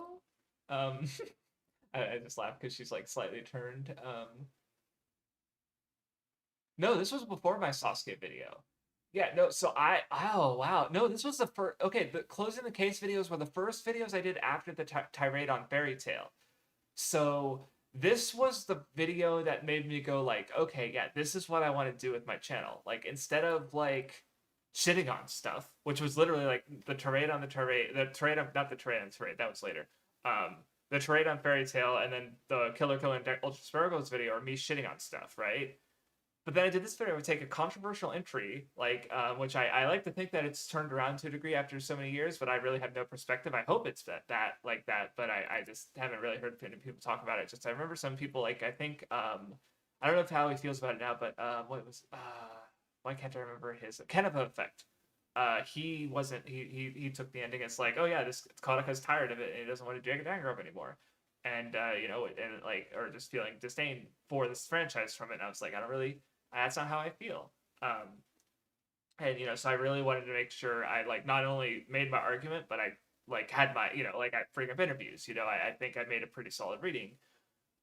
And I remember feeling like, yeah, this is what I want to do with my channel. Like, this is the kind of video I want to make, especially like defending, aspects of character, like my One Piece videos, where it's like, people are like, oh, the One Piece characters don't have any character development. It's like, well, here's a half-an-hour video detailing Luffy's character arc, right? Or my Sasuke video, that was like my biggest video, which came a little while after this one, where it's like, I'm just going to explain Sasuke's character and approach the series in good faith and take this element that is controversial, right? And especially like me having that personal narrative of like, I didn't like Sasuke when I was going through Naruto until I reread it for the Nen show, and I was like, wow, he's actually like a really good character, and I wanted to make a video like chronicling what I got out of that character, and that very much I think became what I want my channel to be. So this video is the first video like that, I think, where it really, not that I don't have videos before this where I'm, making good faith interesting analyses. Like my Skypea video is also like a contentious arc that I had,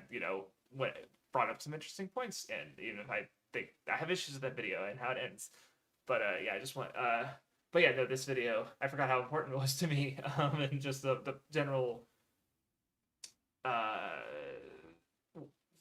path of my channel, I guess, and what kind of videos I make. But no story starts with the conclusion. Now that we have the full details of the ending on the table, we can better see how the ideas and themes are sprinkled throughout the game before we come back to the final questions. Because in classic Danganronpa fashion, its endgame ideas are represented in varying degrees throughout the story, gameplay, and character. I did mention the themes of the game, right?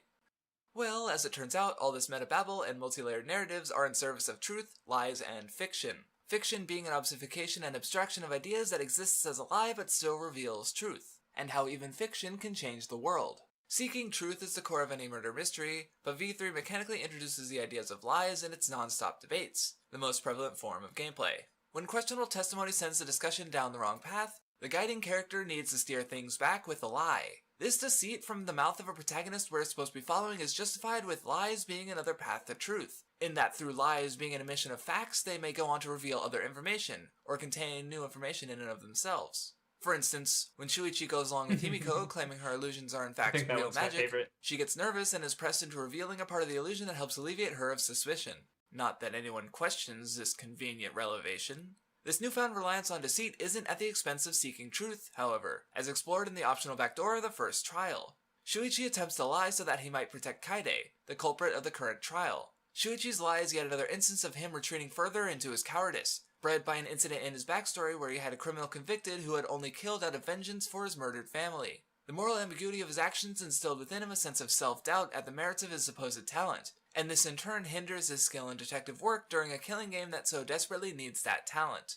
After committing a murder and killing the wrong victim, Kaide isn't going to be around for much longer, so she guides the trial in a way to coax Shuichi out of his shell. The optional backdoor has Shuichi lying to give Kaide an out, risking everyone's lives except hers. It's cowardice. And she further gets this across by contradicting Shuichi's lie, once again forcing him to confront the harsh truth and do what is right rather than what is easy. Through this moment, the game implicitly... Yeah, I guess I don't bring it up, or maybe I do, like, right after this. But I like how the lying backdoors, I'm pretty sure they're all completely optional. Like, you don't have to lie to beat the game. But every trial does have a backdoor where, again, except for this one, you're able to proceed in the trial through a lie. So, I don't know, it's just a neat addition that fits the ideas of the game. So, yeah, cool. States that lies should only be in service to larger truths rather than simply being an easy out. Now, while that's the largest offering the gameplay has to the themes, most of the other minigames being retreads of old ground, though the scrum debate is pretty good, they are also to be found throughout much of the cast in varying degrees. Not simply in that they are themselves, lies, being fictional characters, but in the aspects given to these characters to toy with those ideas. Oma, perhaps, exemplifies the idea of lies revealing truth, as the more you engage with him, the more truth you find. On a more simplistic level, Maki's initial lie about being the super high school level child caregiver hinted at the Oma, I guess, because I guess, like, what was I gonna say? Because, like, I remember, because Oma is definitely feel like is a character you want to think about through his actions, because, like, you find out that his, like, gang of thieves, they're all, like, they all do, like, petty crimes, right? Like, he's not, I don't know, he's not I never took from the game that he's a bad person or evil. He's just, like, mischievous for sure, but ultimately what he does is, like, positive, even if, like, he has to frame himself as a villain. Like the fact that the whole Trial 5 works out to literally to try and take down the mastermind with Kaito's help, right? So yeah. But I don't really dig into that because I remember I don't know if that was necessary, but I was just like, what? Oh, I just said this thing and I moved on. But, like, yeah, oh well. History that led to her becoming the assassin she is. But on the opposite end, you have Tenko, whose truths are built on a foundation of lies. I feel like Tenko people don't like her. Of men planted into her. I don't know, she's kind of. I find her kind of funny, but, like, I don't know. She. It's a bit. It's a bit much, and I don't know.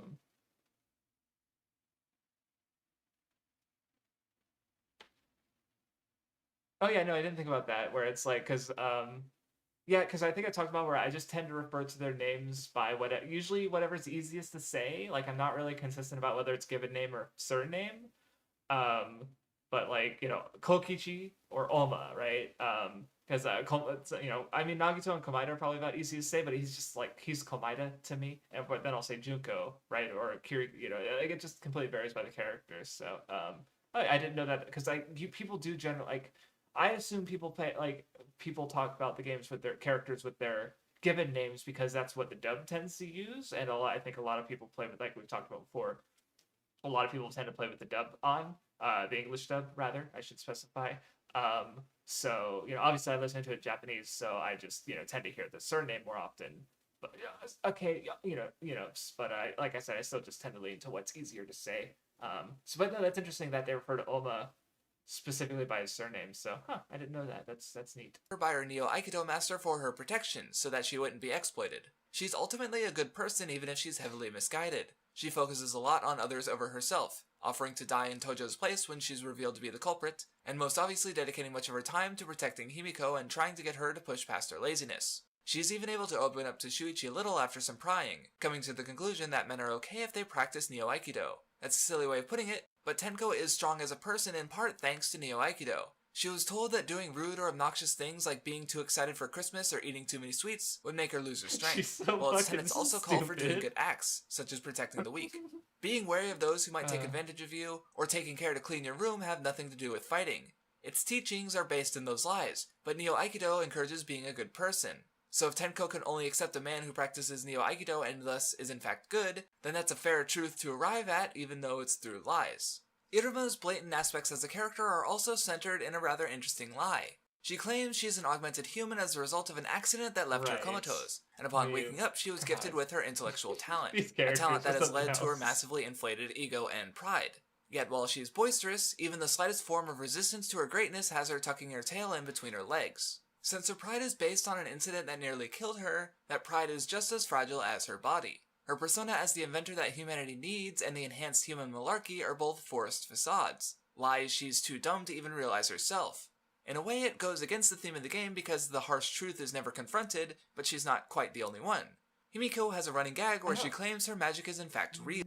I'm just trying to think, like, is it negative that the harsh truth is never confronted, I guess? Because it's like, that's the end of the game, is like they don't run from the reality that they're fake. They have to reconcile that reality that they are fictional characters, and that's who they are now. Like, right, like these identities are constructed, but that they have to live with that. Because it's I don't know. Yeah, they right like so it's like sometimes you just forget how wild the V3 characters are. And it's like they're all so fucking weird, and not all of them, but they're very weird and silly. And I don't think they're my favorite cast because the Danganronpa 2 cast is just they're the best. But it's a pretty they're fun. The V3 cast has its own appeal. I'll say that. Like and I don't know, one thing I appreciate is I feel like because especially with Danganronpa 1, there's a level at which like some of the characters kind of feel like Leon, where it's like, oh yeah, you kind of exist, you're a character. But I like V3 where I don't know, there's a level at which I don't feel like any character is necessarily like wasted, if that makes sense. Like even Rantaro, who dies very quickly, has like really good free times, and the fucking nail painting scene where Shirogane is she's so mad about normies.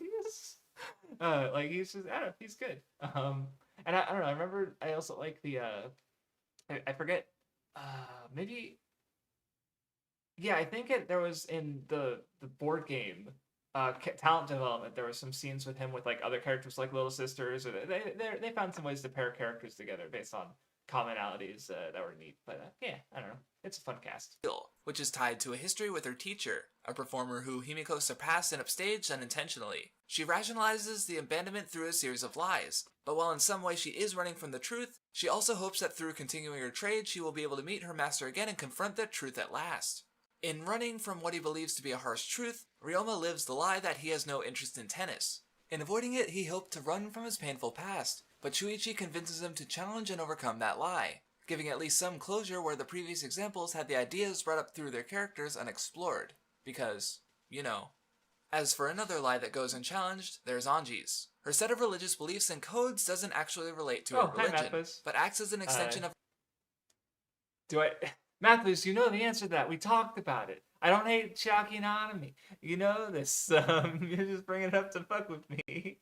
But I will say I have not brought up my hatred of Nanami in these videos. I mostly dig on Killer Killer and Danganronpa 3, but not Nanami yet. There's still like 23 minutes of V3 video left, so that's 23 minutes. I could just randomly shit on Nanami at any time. God. Herself and her desires, as exemplified when she sends her first convert, Himiko, out to the wolves in the class trial as soon as she even remotely becomes an inconvenience. Dude, I forgot. Also, God's not real, so he's a lie. He's fiction. The number of characters I've yet to mention. Hold on, do I have the? Did I do that? As soon as she even remotely becomes an inconvenience. Also, God's not real, so he's a lie. He's I have the fedora tipping. Okay, I forgot about that joke. The number of characters.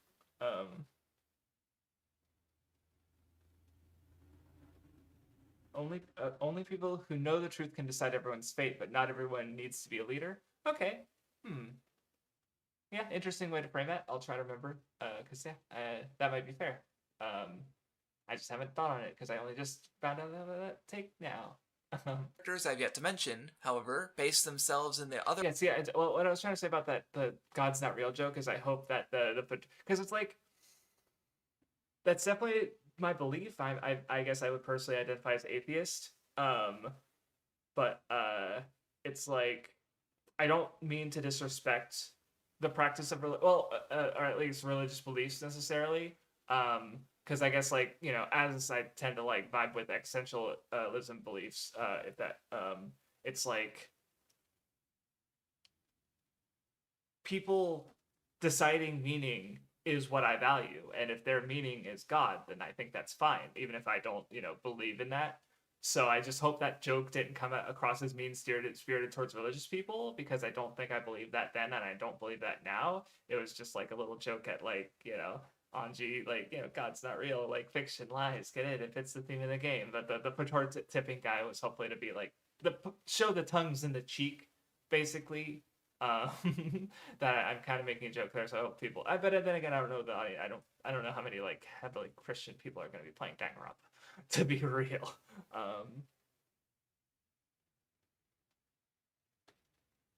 Facet of lies central to the story. Korekio and Tsumugi have their talents based in fiction. Tsumugi having her success in the love other people have for the characters she portrays, while she also has a deep love of various fictions herself, showing how those fictions influence the world. Korekio's studies lean on myth and folklore, stories that tell truth of shared. Korekio's like, as a character, he's a weirdo, but I remember liking his free times, and it's like, do I like his character for the free times, or do I just like learning about anthropology? Because I remember just having like, being like, because I do value, stories, right? And finding all these commonalities between different stories across the world historically, or just historical context and value of stories. I'm like, that's interesting to me. I'm like, do I look into anthropology more? I really probably should read some anthropology books, because it's like his free times made me think, oh, that's interesting. So if I'm interested, follow up on that. Human experiences across cultures and serve as shared stories to be referenced and called upon in contemporary works. Kibo, on the subject of his rather negligible talent, confers with Shuichi on becoming something of a robot idol to help give his kind more approval in society, even asking for help on his backstory, effectively creating a fictional character to act as a stage presence that idols often do. Goto's lie is weird. It turns out he was actually raised by reptites and lived Street Fighter, but his original story of being raised by wolves, shared to protect his jungle family from investigation, is a lie hinging on a trope that others would recognize and accept even though it's not really any less weird. His understanding of some aspects of fiction also factor into his core motivation of becoming a gentleman. What it means to be a gentleman is something he defines with another series of references, such as to JoJo's Bizarre Adventure or Professor Layton. But these references are in service of the gentleman concept that largely exists in the past unless referenced in a contemporary piece of fiction. And perhaps the most unusual connection. Professor Layton's another adventure game mystery franchise I need to replay, because I remember liking those games, especially Unbound Future. I think that's probably the one that everyone thinks is the best, because they're probably, I imagine they're right. Even though I never played the sixth one, which was the third one in the prequel trilogy, or there's one with like his daughter that I remember people complaining about the puzzles in that game because the puzzle designer left the franchise or something. I should check that out sometime. And especially if I play Ace Attorney, then I can play the latent crossover because I've obviously avoided it because I haven't touched Ace Attorney. But yeah.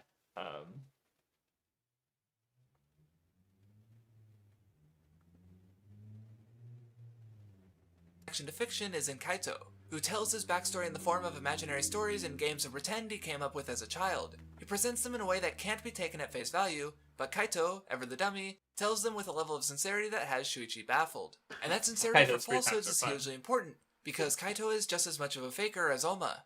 Outside of his backstory, he never has a meaningful success on screen despite his bluster, typically fucking up or riding on the coattails of Kaide or Shuichi. His greatest on-screen victory is when he dies before Monokuma can get him. Even though his pride is formed by lies of his greatness, it's still something that allows Shuichi and Maki to believe in him. So in his blunt honesty, Kaito exemplifies the idea that a fiction can change something even without the meta-narrative that idea was in service to. And speaking of Shuichi, we'll be coming back to him later. For now, I'll wrap up with Kaide and the unfortunate exceptions, Rantaro and Tojo. Kaide doesn't have much else other than her existence as a fictional character affecting Shuichi, also true of Kaito and Tenko, I guess they don't unless you give it a stretch to include the meta lie of her as a main character, but that's a bit flimsy. I don't remember In furthering flimsiness is the idea of stretching out Rantaro and Tojo's secretive positions as a super high school level survivor and Prime Minister of Japan out to be lies, because that's not an omission of truth. Not necessarily. A secret is an avoidance of truth, intentional or not, but in the case of their roles in the story, they don't have the answer to the question, so they can't truly lie. Their secrets may have been why the writers didn't give them any deeper truth or lies, which is mildly disappointing. I will note that while Tojo does have references in her free times, such as to the Legend of Koizumi, Gojo's references are influencers to his worldview, showing how he has been affected and bettered by fiction, but Tojo's only served to show off her talent, rather than to transform or meaningfully add to her character. However, simply because not everyone fits the mold perfectly doesn't mean that it was an accident that so many characters touch on the core themes of the game. That's standard of the series, as I addressed the same idea in my previous videos on the first two games, because V3 is a Danganronpa game, new Danganronpa in the original title. V3 is a Danganronpa game. I don't know why I said it like that. Which is why what I find fascinating is how it twists elements from these older games and arguably does some of them even better in even the most minor of ways. And how do you get more minor than the Monokuma Theater? In the first two games, they served as small bits of characterization for the ever-present antagonist, the time spent reading used to help along the illusion of passing time between night and day. Yeah, and they're also, like, meaningful, like, especially the one with the video games that I always bring up where it's, like, it actually added, like, it heavily foreshadows Junko's talent, like, there was the one on the last stream where it's like, oh, I see a cute girl every day. I look in the mirror and it's like, you cheeky bitch.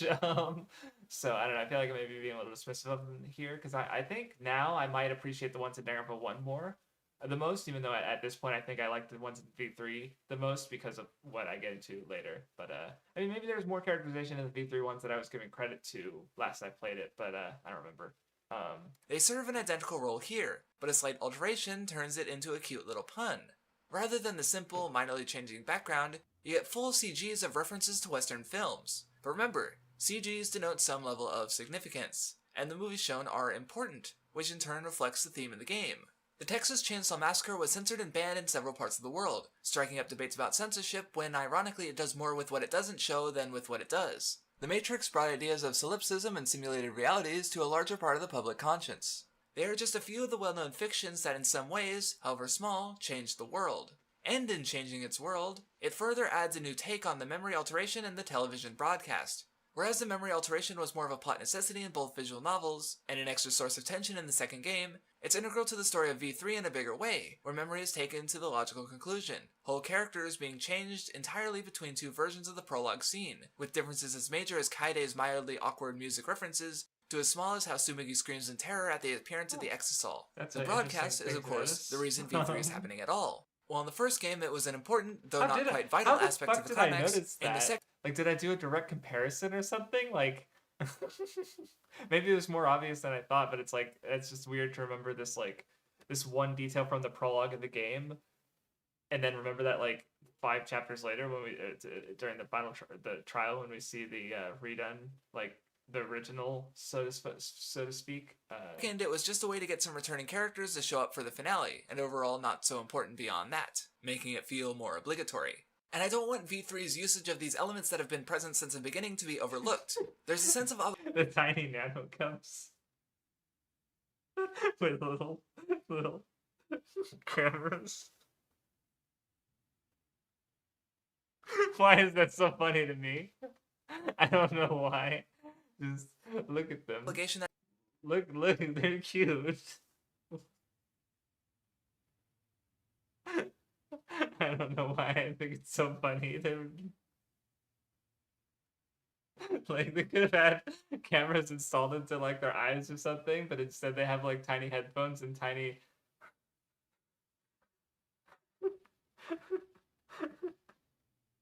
It's so stupid. Oh my god. I don't know why that's so funny to me right now. and I don't want V3's usage of these elements that have been present since the beginning to be overlooked. There's a sense of obligation that seems to come with so many sequels.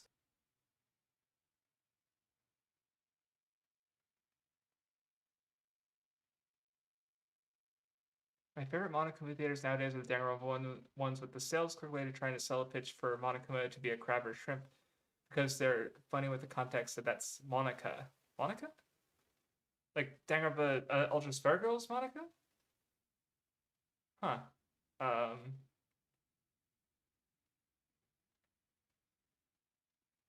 yeah, I don't get it, I guess. Especially in visual novels, or at least the ones I've played. Patterns that don't really need to be there but are cute to notice. These are fine when small, but when they detract from the story, it becomes an issue. Hey, Science Head reference. I wonder if you guys still here. Because that's another visual novel franchise that has like tropes that they carry over from one game to another. Why do you use the anime? Well, I guess you know what, they probably just don't have a visual because they describe it in the text. Okay, yeah, no, because it's yeah. I clearly have to use an anime, so maybe that's why I used an anime visual because maybe none of the CGs or background images had the Coca-Cola bottles. Even though, like I said, they mentioned it directly, and then obviously Dr. Pepper's iconic, and that's like a carbonated milk drink from Robotics Notes. That's not. I don't know what countries it's sold in, but it's definitely I never had experience with it, so yeah, just.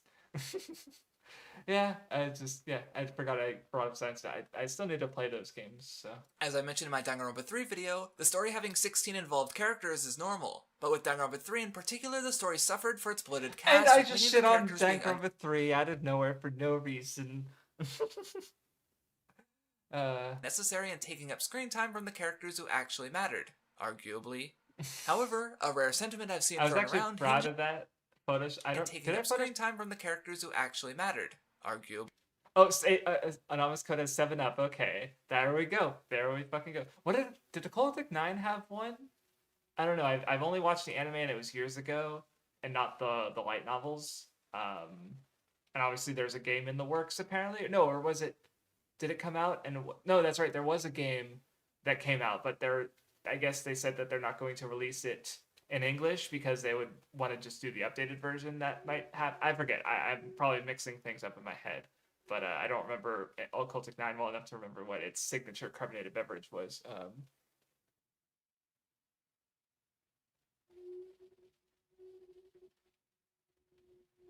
Okay, Occultic 9 doesn't have a soft drink? Cancelled. Dropped.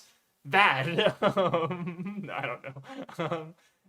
Yeah, I briefly mentioned here, I feel like if you want my or my then recent thoughts on Danganronpa 3, I talk about it a bit at the on the Maths Wizardry channel. There's me and Math was reacting to my old Danganronpa videos, and we watched through including my Danganronpa 3 video. Before we do that, I briefly talk about my thoughts about Danganronpa 3, and as we go through the video, I mentioned a lot of the points I disagree with in that video, and occasionally things I did still agree with. But I don't dislike it. I still have issues with it. Definitely don't like it, but I don't dislike it either. That's my general opinion on it now. But I was gonna say, as far as a Photoshop job, I was pretty satisfied with this one. I remember because I was like, I don't know. It just took, whatever. But as far as the actual like intent behind the Photoshop, I obviously don't agree with it. But yeah. Okay. Monica is the engineer genius who did a lot for Total Corp 6S and Mock. Okay. Okay, that's funny if I can see why that's funny of Junko like talking to Monica and being like, "Hey," and Monica being like, "It should be a shrimp or a crab," and it's like, "What the fuck are you talking about?" Um,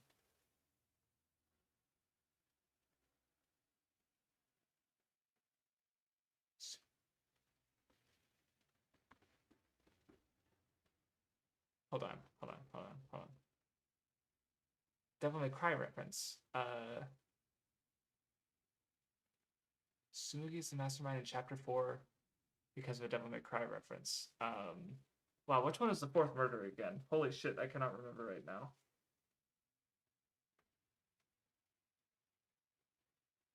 Oh wow, why can't I remember Chapter 4's murder at all? Because 3 was the double murder. What was? Oh, no, wait, what game? Hold on. My brain's just not working right now. Here, I'm gonna need a minute. However, a rare sentiment I've seen thrown around hinges on the memory loss, arguing that the characters aren't worth discussing as they aren't even real within its own context. But I don't agree with that line of thought. To put aside that fiction influences reality, justifying the discussion in the first place, other ideas from the same vein are touched upon well before the finale, specifically when it comes to the worth of their lives in the first place. If the characters can't be valued for discussion because they're fictional, then what about the shifting value they place on their own lives even before that point? The second trial puts Ryoma, a man with no value in his own life on account of losing everything, against Tojo, whose status as a Prime Minister of Japan potentially places her life as being more valuable than any of those within the Killing game. Wait, hold on. I was talking in the last stream that I was like, oh, I didn't notice that before, and then now I'm reading my old video. Apparently, I did notice that before.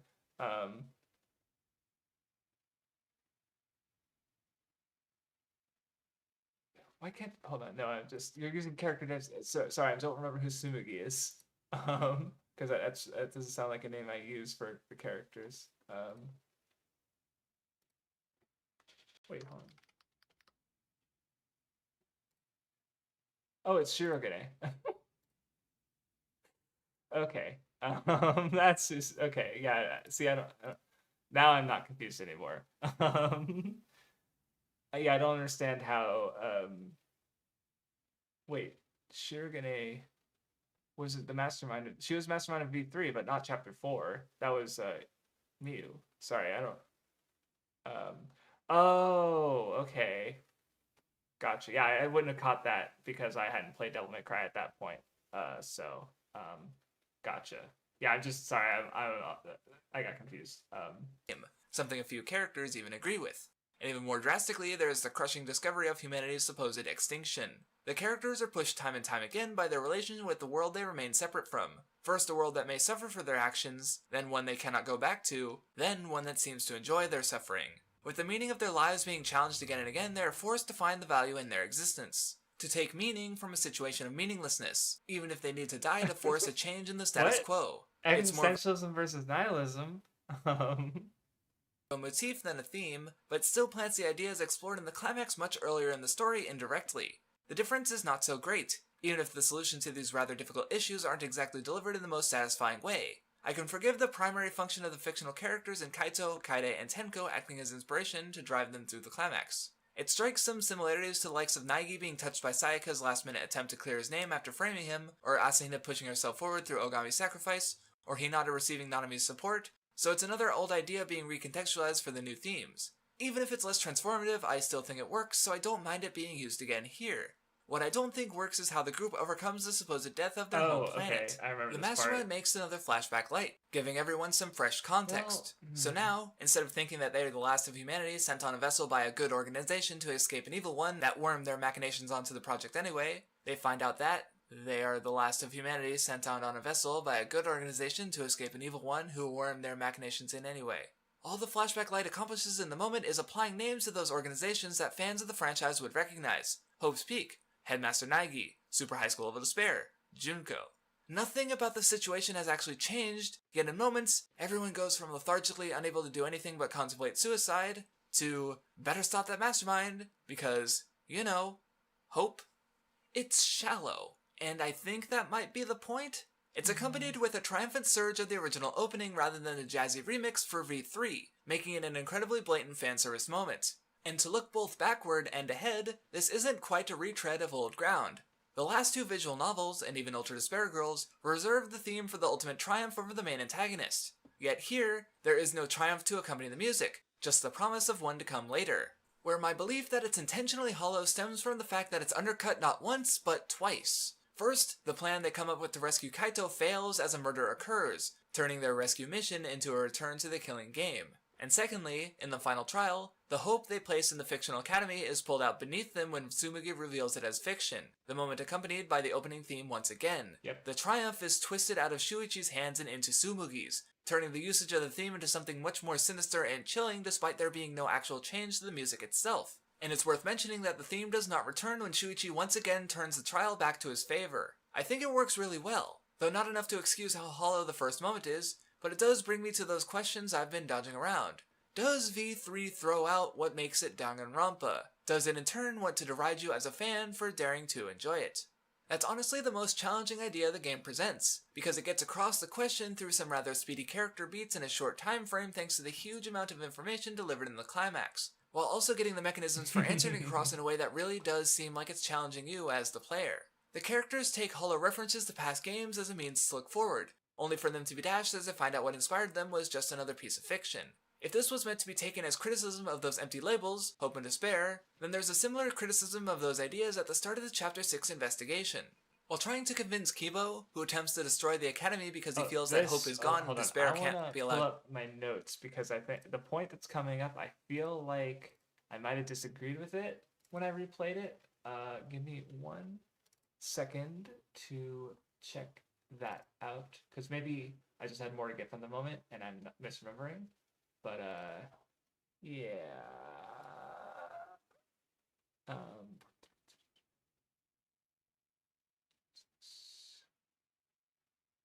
Okay.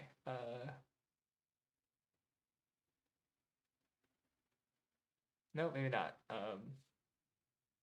Okay, yeah, no, I did misread this moment before. To remain, Shuichi says that those still alive represent the hope that they should cling on to, but Kibo rebukes the idea. So Shuichi then goes on to say that hope is in fact the possibility of there being an audience watching the killing game, contradicting the preconception and memories they have of humanity's extinction. It works to convince Kibo, but that's kind of bullshit. The problem. Well, because what I rewrote is that like one of Shuichi's lines is, "We have answers and truth to seek. Let that be our hope." Right. So instead of thinking about like whether humanity, what like the current state of humanity, because it is, they don't know what's going on with humanity. They're supposed to be dead, but there's an audience somehow. But instead it's like, well, let's find the truth first, right? So seek the truth rather. So yeah, I don't think my reading of this moment was correct. So yeah. Problems with the words hope and despair across the franchise have a number of issues, but when it comes to isolated ideas and moments, there was a higher level of consistency to be had.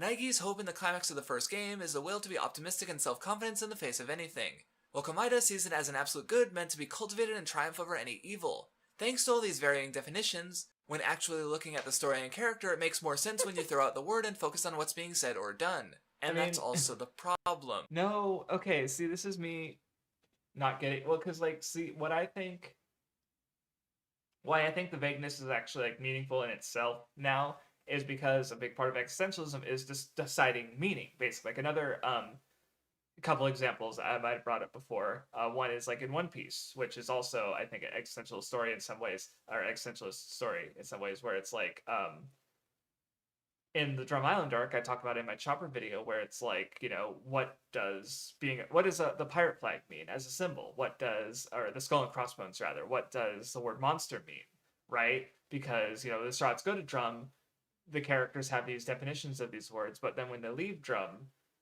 the same characters have different definitions of the word, right? Like they were afraid that Strats when they landed because they flew a skull and crossbones. Pirates destroyed the island like a few months ago, Blackbeard, right? So there's something we feared. But then when they leave the island, they recontextualize that symbol into one of hope. Chopper's a monster, but so is Luffy, right? So it's like, they change and challenge the meanings of these symbols, and because that's the thing. A symbol can mean multiple things, right? Or the word can mean multiple things, or apply to different situations. And what Chopper doesn't have to decide that he's a monster in a horrific or violent way, right? He eventually takes that as part of himself and finds a strength through that.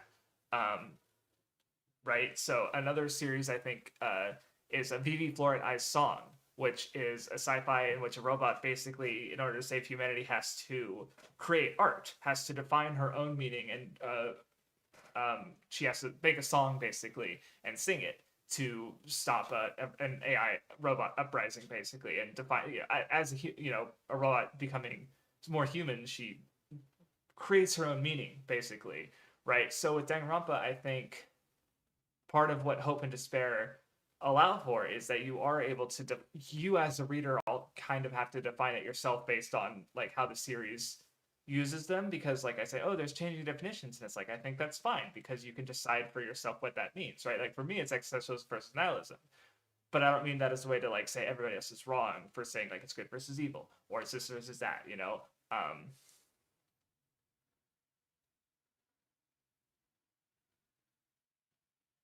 yeah, see, that's so that kind of adds to it, where it's like hope has a lot of definition, meaning, or well, has continuous been consistent. Yeah, see, because like nihilism kind of just is meaninglessness, right? So yeah, I think that's fair. I'll talk about how I think V3 adds to that or uses that. But basically, so like I'm kind of saying, oh, it's not consistent, but it's like that's it being something that like yeah, different characters or different readers can derive different meanings from. Like that's part of existentialism, defining your own meaning and acting that out, or so yeah, I think that's fine basically, and part of what the series is trying to do even. And yes, it is overall positive. That's I also agree with that, like you're saying.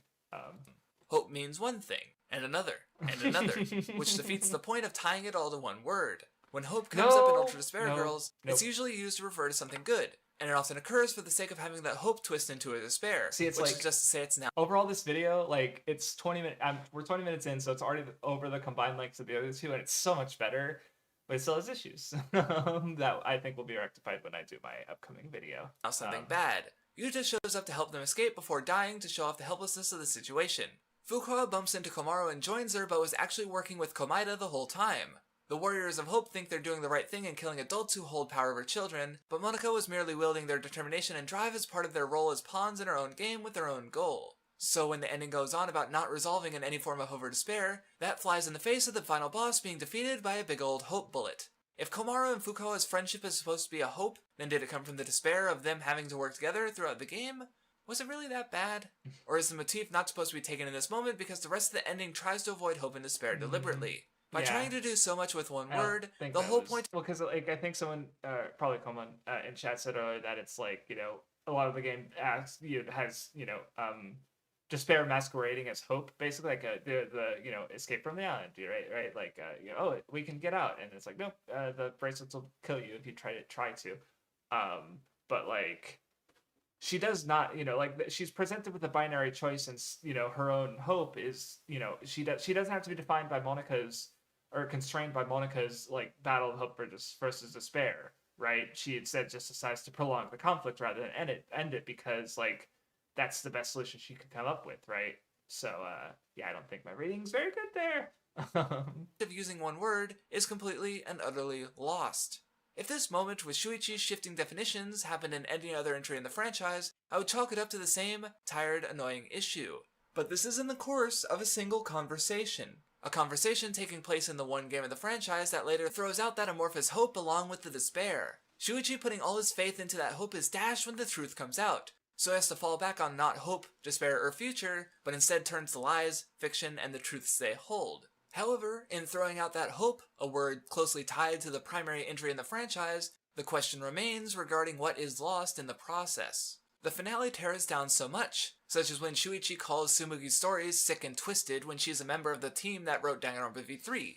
You know, the sick and twisted game you played. Or when he says people enjoying the senseless suffering and murder he had to go through for their entertainment is wrong. That fucking... His words... that last rhythm game was difficult. Like, because I was like, oh, I don't need upgrades and shit, but even with the upgrades and stuff, I still had a lot of trouble with it, because it just goes on for so long.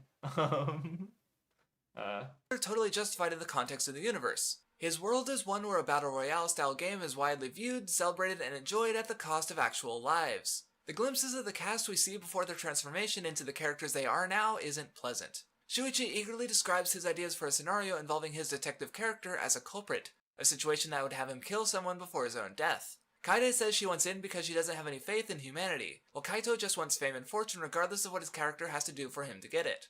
This is the area where the head writer, Kodaka, points to, insisting that the fictional audience and the real-world audience are separate. But I feel as though this response is dismissive, disregarding the obvious meta implications aimed at the actual audience that needs to actively not play the minigames in the final trial when Shuichi gives up on the game. See, I do like how, hold on.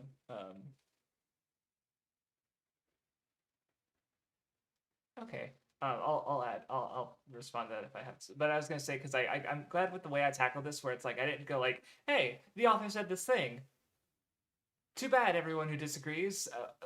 Because I do believe in death of the author to the point that like people can come up with their own readings and reject the readings of the author. So I recognize that even though ultimately I agree with the author's stance that I don't think the fictional audience is supposed to represent Danganronpa's audience, I also wanted to argue more in terms of what does it positively say? And that's kind of what Muro's talking about with the game is making a statement about people's relationship with art in general, and even art's relationship with society in general, right? With art can influence people, and the fact that they reference a bunch of popular art throughout the franchise, but even more so in this game, I would argue. But then of course it does use the framework of Danganronpa specifically because it's a Danganronpa game, so people took issue with that. So that's fair. Even if it wasn't intentional, parts of the audience still take the comment as though it were being aimed at them, and dismissing the question through artistic intent doesn't excuse that the game will persist well beyond the point when that outside explanation of intent is lost. The last shot of the epilogue is of Shuichi looking through the glass dome in a way that makes it look as though your own screen is broken. I don't blame anyone for taking it this way. So to address the issue by similarly killing the author, I'll use the ending itself in response. The amount of control offered through the gameplay that dagger! I think that was the from Danganronpa 3, because it pops out of the screen so that the person can kill themselves when they're hypnotized by the video. I killed the author. Oh no, I'm the culprit. Part of what makes it more personal, as it forces the player to be active in the story. This also happens throughout with the voting, but whereas in previous games the voting was done automatically, V3 gives you more control. While who you vote for changes nothing and is never commented upon, you must vote to proceed. That is until the end, where you aren't. Progress is achieved by dismissing the rules and not exercising the control you've been given. It's paradoxical. Control is given to the player for ineffectual reasons at first, then for the player to deliberately avoid using in the end. The rules say to pass the minigame, but you win by not playing. The rules say to vote, but you win by not voting.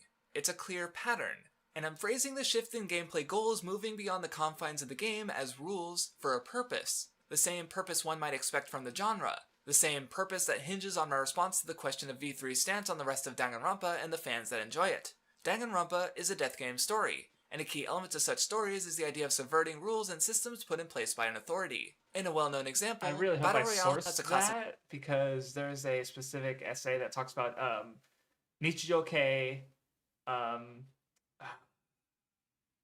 what's the other? Sekai-kei, and Survival-kei, or death game stories, and I had to look it up again for other reasons recently, but that's the one I'm referencing, and how death game stories use rules and systems to get across their commentary.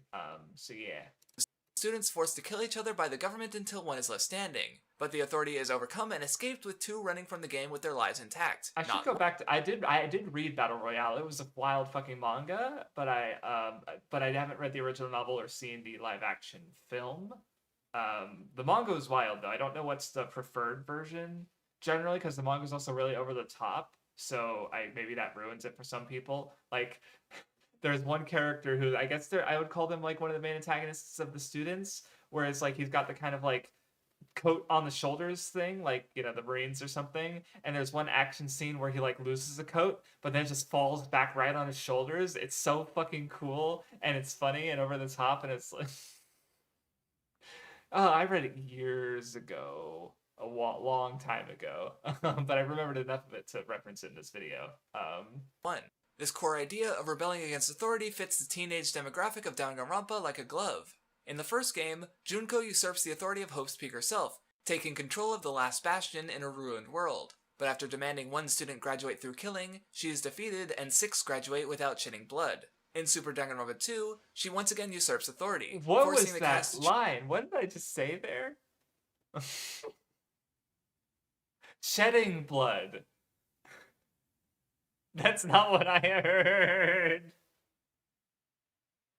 And the 6 graduate without shitting blood. What the fuck? Do you have problems in your body if you're doing that? Wow, that did not. That's not what I meant to say. And I hope I was the only one to hear that, but now that I said it, no one can unhear it probably. So, oops.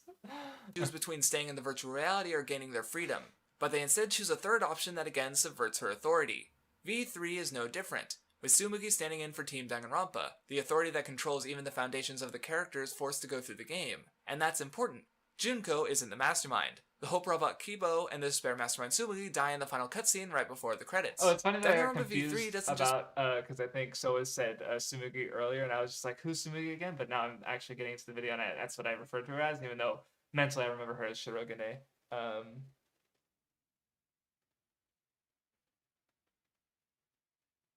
Okay, yeah, no, I need to rewatch. I need to check out Kamen Rider Ryuki because I'm curious about it because it sounds like it's a pretty important work.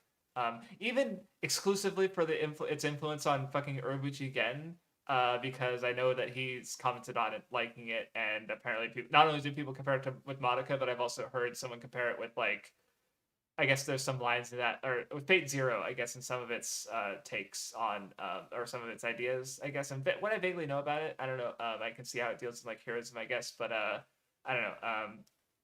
I'm interested in Ryuki, for sure. And Battle Royale, I could stand to have more like than just like a fucking 15-year-old. When did I read Battle Royale? Actually, I have a rough guesstimate on Mal, because it probably was before 2011, so it's not a true estimate. But okay, oh no, maybe it was. I apparently read it in 2 days in December of 2012, so over 11 years ago. So I could stand to check it out again. I think, especially when it's so important for death game stories, because I mean, I do think, even if it's kind of like the boom example, the big example, I think I was considering like I think Kaiji is also a death. I consider it as a death game story because it sort of deals on a lot of the same ideas, but definitely not in the same way at all. But it's also like the gambling is the rules of society. The debt is its own. I mean, I guess it doesn't literally result in death necessarily, but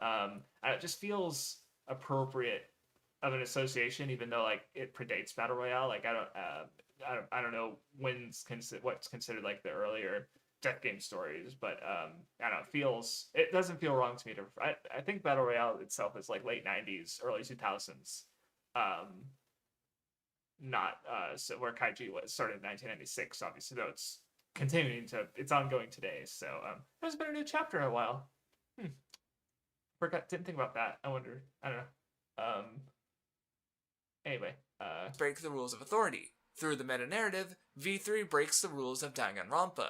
And that's half of where I believe the contention around the ending lies. If you take the breaking of rules as a dismissal of everything Danganronpa, then as a fan, you have every right to be angry. But we're not done talking about Shuichi and his role in the story, because Shuichi is Naegi, or rather, he's an echo of him like Tsumugi is of Junko, what with her multiple personalities and all. I remember the first time I played it, I was so, like, there was a brief, like, 15-20 minute period where the game was making you believe Junko was the main antagonist, and I was just, because at the time I really didn't like Junko, and I was legitimately so fucking bummed, because I didn't like Junko at the time, so I was just like, oh, they really just made Junko the main antagonist again. And then they were like, nope, just kidding, LMAO, and I'm like, thank fucking God. And even though I'm more okay with Junko now, I definitely prefer that Shirogane was the main antagonist of V3, and it's still the only like major entry in which he's not the main antagonist, or wasn't secretly behind the scenes the whole time. I mean, because even in Ultra Spirit Girls, the final boss, the King Monokuma, is being controlled by Shiro and Kurokuma, who are Junko. So it's like, fuck, you can't escape her. He's a sidekick with limited skill in detective work, and his character beats follow a similar path, ending on a similar conclusion, but with a stronger execution. Both go through arcs of self-confidence, but Naegi starts out with his confidence largely in place. It's then challenged repeatedly throughout the game. I was gonna say, because I saw that CG again, and I do like when, you know, Kaito's cool. Like, he's not my favorite from the game, but, you know, I just like the effect he has on the other characters, and like when they all go to do the exercise after he dies, it's like, yeah. Game. Sayaka's betrayal shakes it, and Kirigiri pushing him to solve the murder keeps him from blindly defending her, meaning he also can't be blindly optimistic. The murders instigated by Owada and Celes don't add much to the conversation, but when Ogami is ostracized, Naigi's optimism slowly pulls the group back together. Okay. His trust then challenged when he sticks his neck out for Kirigiri in the 5th trial. Through having his optimism challenged and surviving, reaffirming his confidence, he's able to pull his friends out of the rut Junko dug them in, surpassing her and allowing them to leave with their heads held high.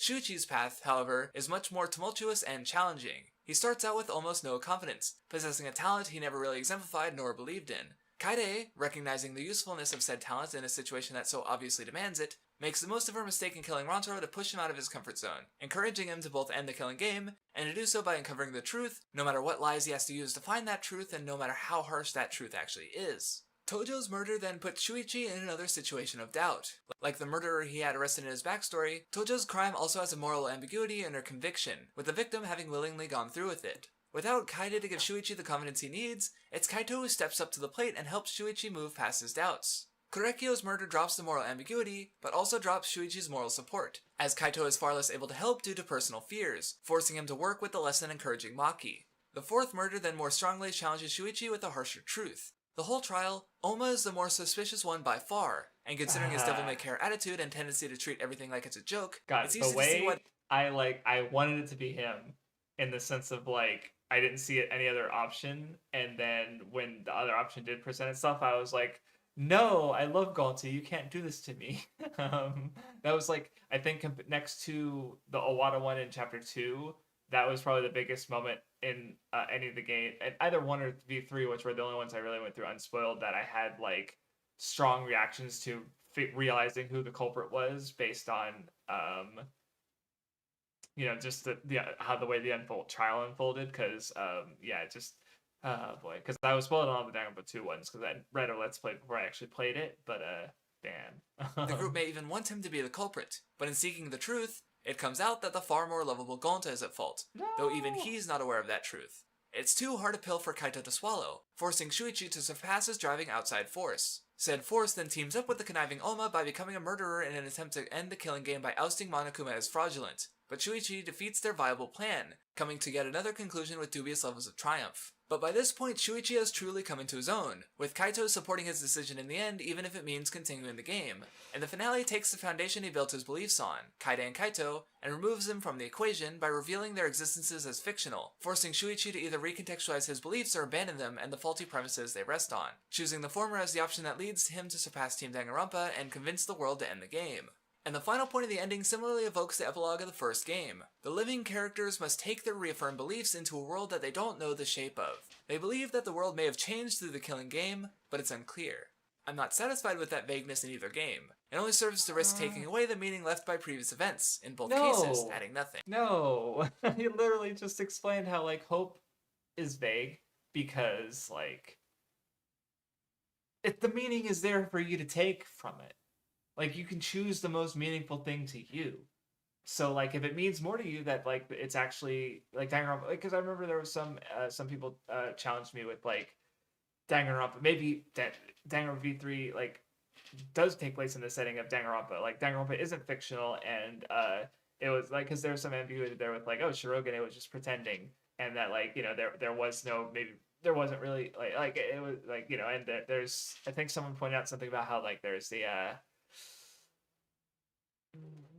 there's one of the rooms in our cosplay lab, I guess, maybe, you know, implies some things that might have been faked that weren't necessarily faked or believed to be fake just from the trials. So, you know, but it's like, again, what is the most meaningful to you, right? Like, that's, you know, I think the best way to tackle stories with ambiguity. Like, American Psycho is always one I bring up, because read some other interesting interpretations of the movie that aren't my own, and they don't work together, right? Like they're multiple readings of the movie that just take different things as factual as far as the events of the movie.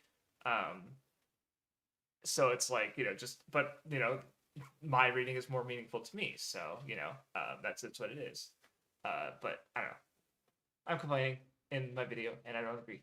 But beyond the vagueness, this epilogue is in service of something else. Shuichi believed that sacrificing everyone's lives was the only way to beat Tsumugi, yet the audience still chose to spare their lives in the end, the lives of fictional characters.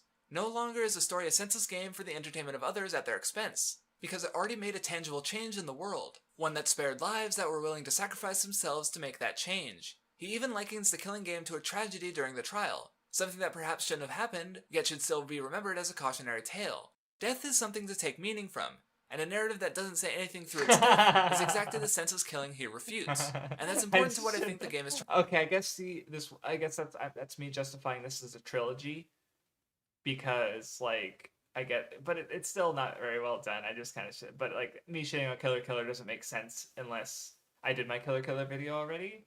But like, I obviously wouldn't do that video now, and I don't think it. God damn it. Trying to accomplish what the games have always been trying to accomplish. The first two games play into cultural context regarding graduation to implicitly offer support to those leaving the relative safety of high school into the vast and potentially frightening, unpredictable world beyond. Through the deaths of fictional characters, the games intend for you to take something from them. They have always been attempting to inspire some form of change in the real world. And with such a blatant ending, what I think is getting overlooked here is that Danganronpa V3 may be throwing out the rules of Danganronpa, but through keeping its focus on maintaining self-confidence in the face of anything while breaking the rules of authority in hopes of bringing some change to reality, it still very much holds on to the spirit of Danganronpa. Hope, despair, and Junko are not being picked apart, but brought up and discarded in service of an ending that still preserves the emotional core. And that's what really matters. If it wanted to throw out that spirit as well, then there would be no reason to keep everyone alive so that they can continue to face forward. The ending doesn't need hope, or despair, or Junko, or the opening theme playing at the right moment, or even the name Danganronpa, as long as it has that core spirit. And in that, I think V3 is more than a welcome entry in the franchise and the genre. It's a strong ending, and one that represents a unique take on the death game story that can only be done in an established franchise. A tweet from the head writer, Kodaka, that's getting posted out of context reads in English, Danganronpa V3 has no end, and it's often brought up to claim that the end of the game is being contradicted. But often left out is another tweet where he states something evoking part of the last lines from the game, that a story doesn't end, but is Oh yeah, there you go. carried on through those who have received it. Match this with Shuichi's last lines in the game, which carried the same sentiment in messages published by the staff well before this tweet, where he says, if this lie was able to change even the smallest thing, then the story isn't over. And that's self-fulfilling. All fiction, all art that has some effect on a person, by nature affects the world in small ways. The references sprinkled throughout the franchise are examples of works that have affected both developers and localization team alike. If you just spent a half an hour watching this video because you played the game and wanted more discussion, Negative then 55 views. Google Translate jump scare. Yeah, I could have I don't know that many. I mean, now I guess I would ask you, Coleman, if you could hey, can you help me translate this thing that's called, because I know you're a Danganronpa fan, and you've been here like every Danganronpa stream, so I feel like I can get away with that. But like I used the resources I had available, because I don't know, it feels awkward to me to just reach out to someone who I know, like Joe Pause and Select, who he knows Japanese, but it's like I barely know him. Like I know we're aware of each other. Like I hung out on the premiere of his Persona 4 video because I like his videos, even though I've never played Persona 4. Right? But it just feels weird to be like, hey, can you translate for me? Like, because that's a service that people get paid for, right? And so I don't know if I'd be able to pay people for that, but I at least, I don't know, hopefully it got the meaning of the tweet across, or I don't know, but I don't know, I used Google Translate, it could have just fucked it up, and I'm just speaking out my ass here. perhaps your world was changed in a small way. And I can say with certainty that this ending resonates with me because Danganronpa has affected me creatively in ways no other works of fiction really have. Oh yeah, and I want to, yeah, no, I guess let me finish. And as this is the third entry in the third trilogy of works I've made relating to Danganronpa, my fan fiction comes up again. Yeah, because that like the ending was so just personal, because it's like I'm literally holding my Vita with the broken looking screen, and just feeling like, you know, here it is, like this new game, the first game I got to play spoiler free almost, um, of a franchise that has now like had such a big effect on me, to the fact, you know, like I wrote fan fiction, I already made a trilogy of videos, um, you know, and just like, yeah, my life was majorly affected by Danganronpa, you know, so it's like, and the fact that like I was able to get like again that spirit out of the game, even when it deliberately challenged so much of the framework of Danganronpa in a sense. Yeah, I liked it. V3 was good. That's no lie. On the notion of spirit, I want to talk about the confirmation Yes, of an this upcoming was. Oh yeah, okay. Oh my God, I found the article through my video. Oh, that I was talking about. Um, yeah, because this was supposed. Yeah, they were speculating that it was another episode, another Danganronpa Sparrow Girls thing, but another episode. But that wasn't it apparently. Well, now I know the title there. If I wanted to just try searching for it again and authors, so okay. Danganronpa game and what I think about the future of the franchise. Because as someone who loves these games, God.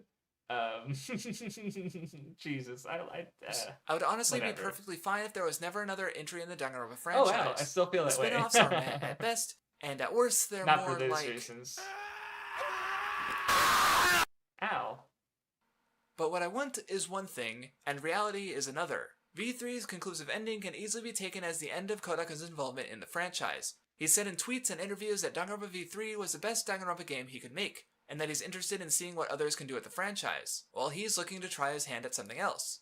The Hope Speak universe is kind of a clusterfuck, and any continuation of V3 would risk defeating the point. So I think I'm with Kodaka on this one. I'm curious as to what he'll be up to next. I'm curious as to what future entries with or without him will look like. I'm curious Ah, this was the one. Okay, I gotta know. People just remember people. Did this ever come out? And it probably did, but it probably wasn't translated. Exile election. Because I was like, wasn't there another one? And because someone else brought it back, and there's an early access game I have noted down, but what was this translated? Japanese, Korean, Asia. Yeah, it does not seem.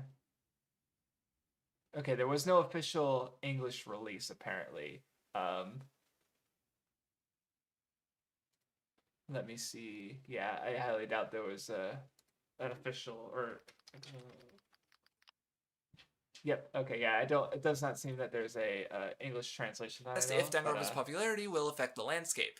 I have no idea how I'll feel about Danganronpa V3 and the rest of the franchise 5 or even 10 years from now, but with a cautious level of optimism, I'll be waiting to see how this little piece of fiction might go on to change the Avoiding saying the word hope. world, in whatever small way it shall. Are we done? This video is brought... We're done. Yay! We're done. Yeah.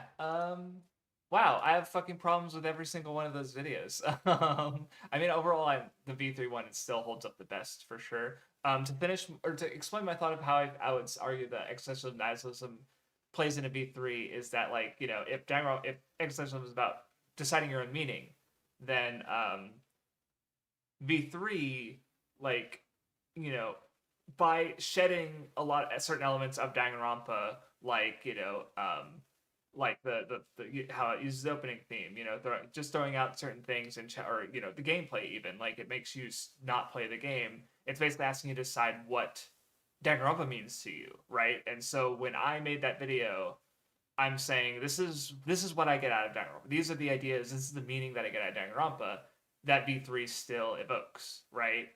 So that's what Danganronpa means to me, right? And I've thought that like. I've said if I ever write more Danganronpa fan fiction, I would want it to be because my current trilogy is still, I'd say, pretty derivative of the games in that, like, because I bring up in that video about how, like, there's, you know, like tropes that will carry over between entries, right? Like there's the buff character or the, you know, and I carried those tropes on. I have a buff character. I have characters with foreign names in each of my fanfics, and they all have 16 characters.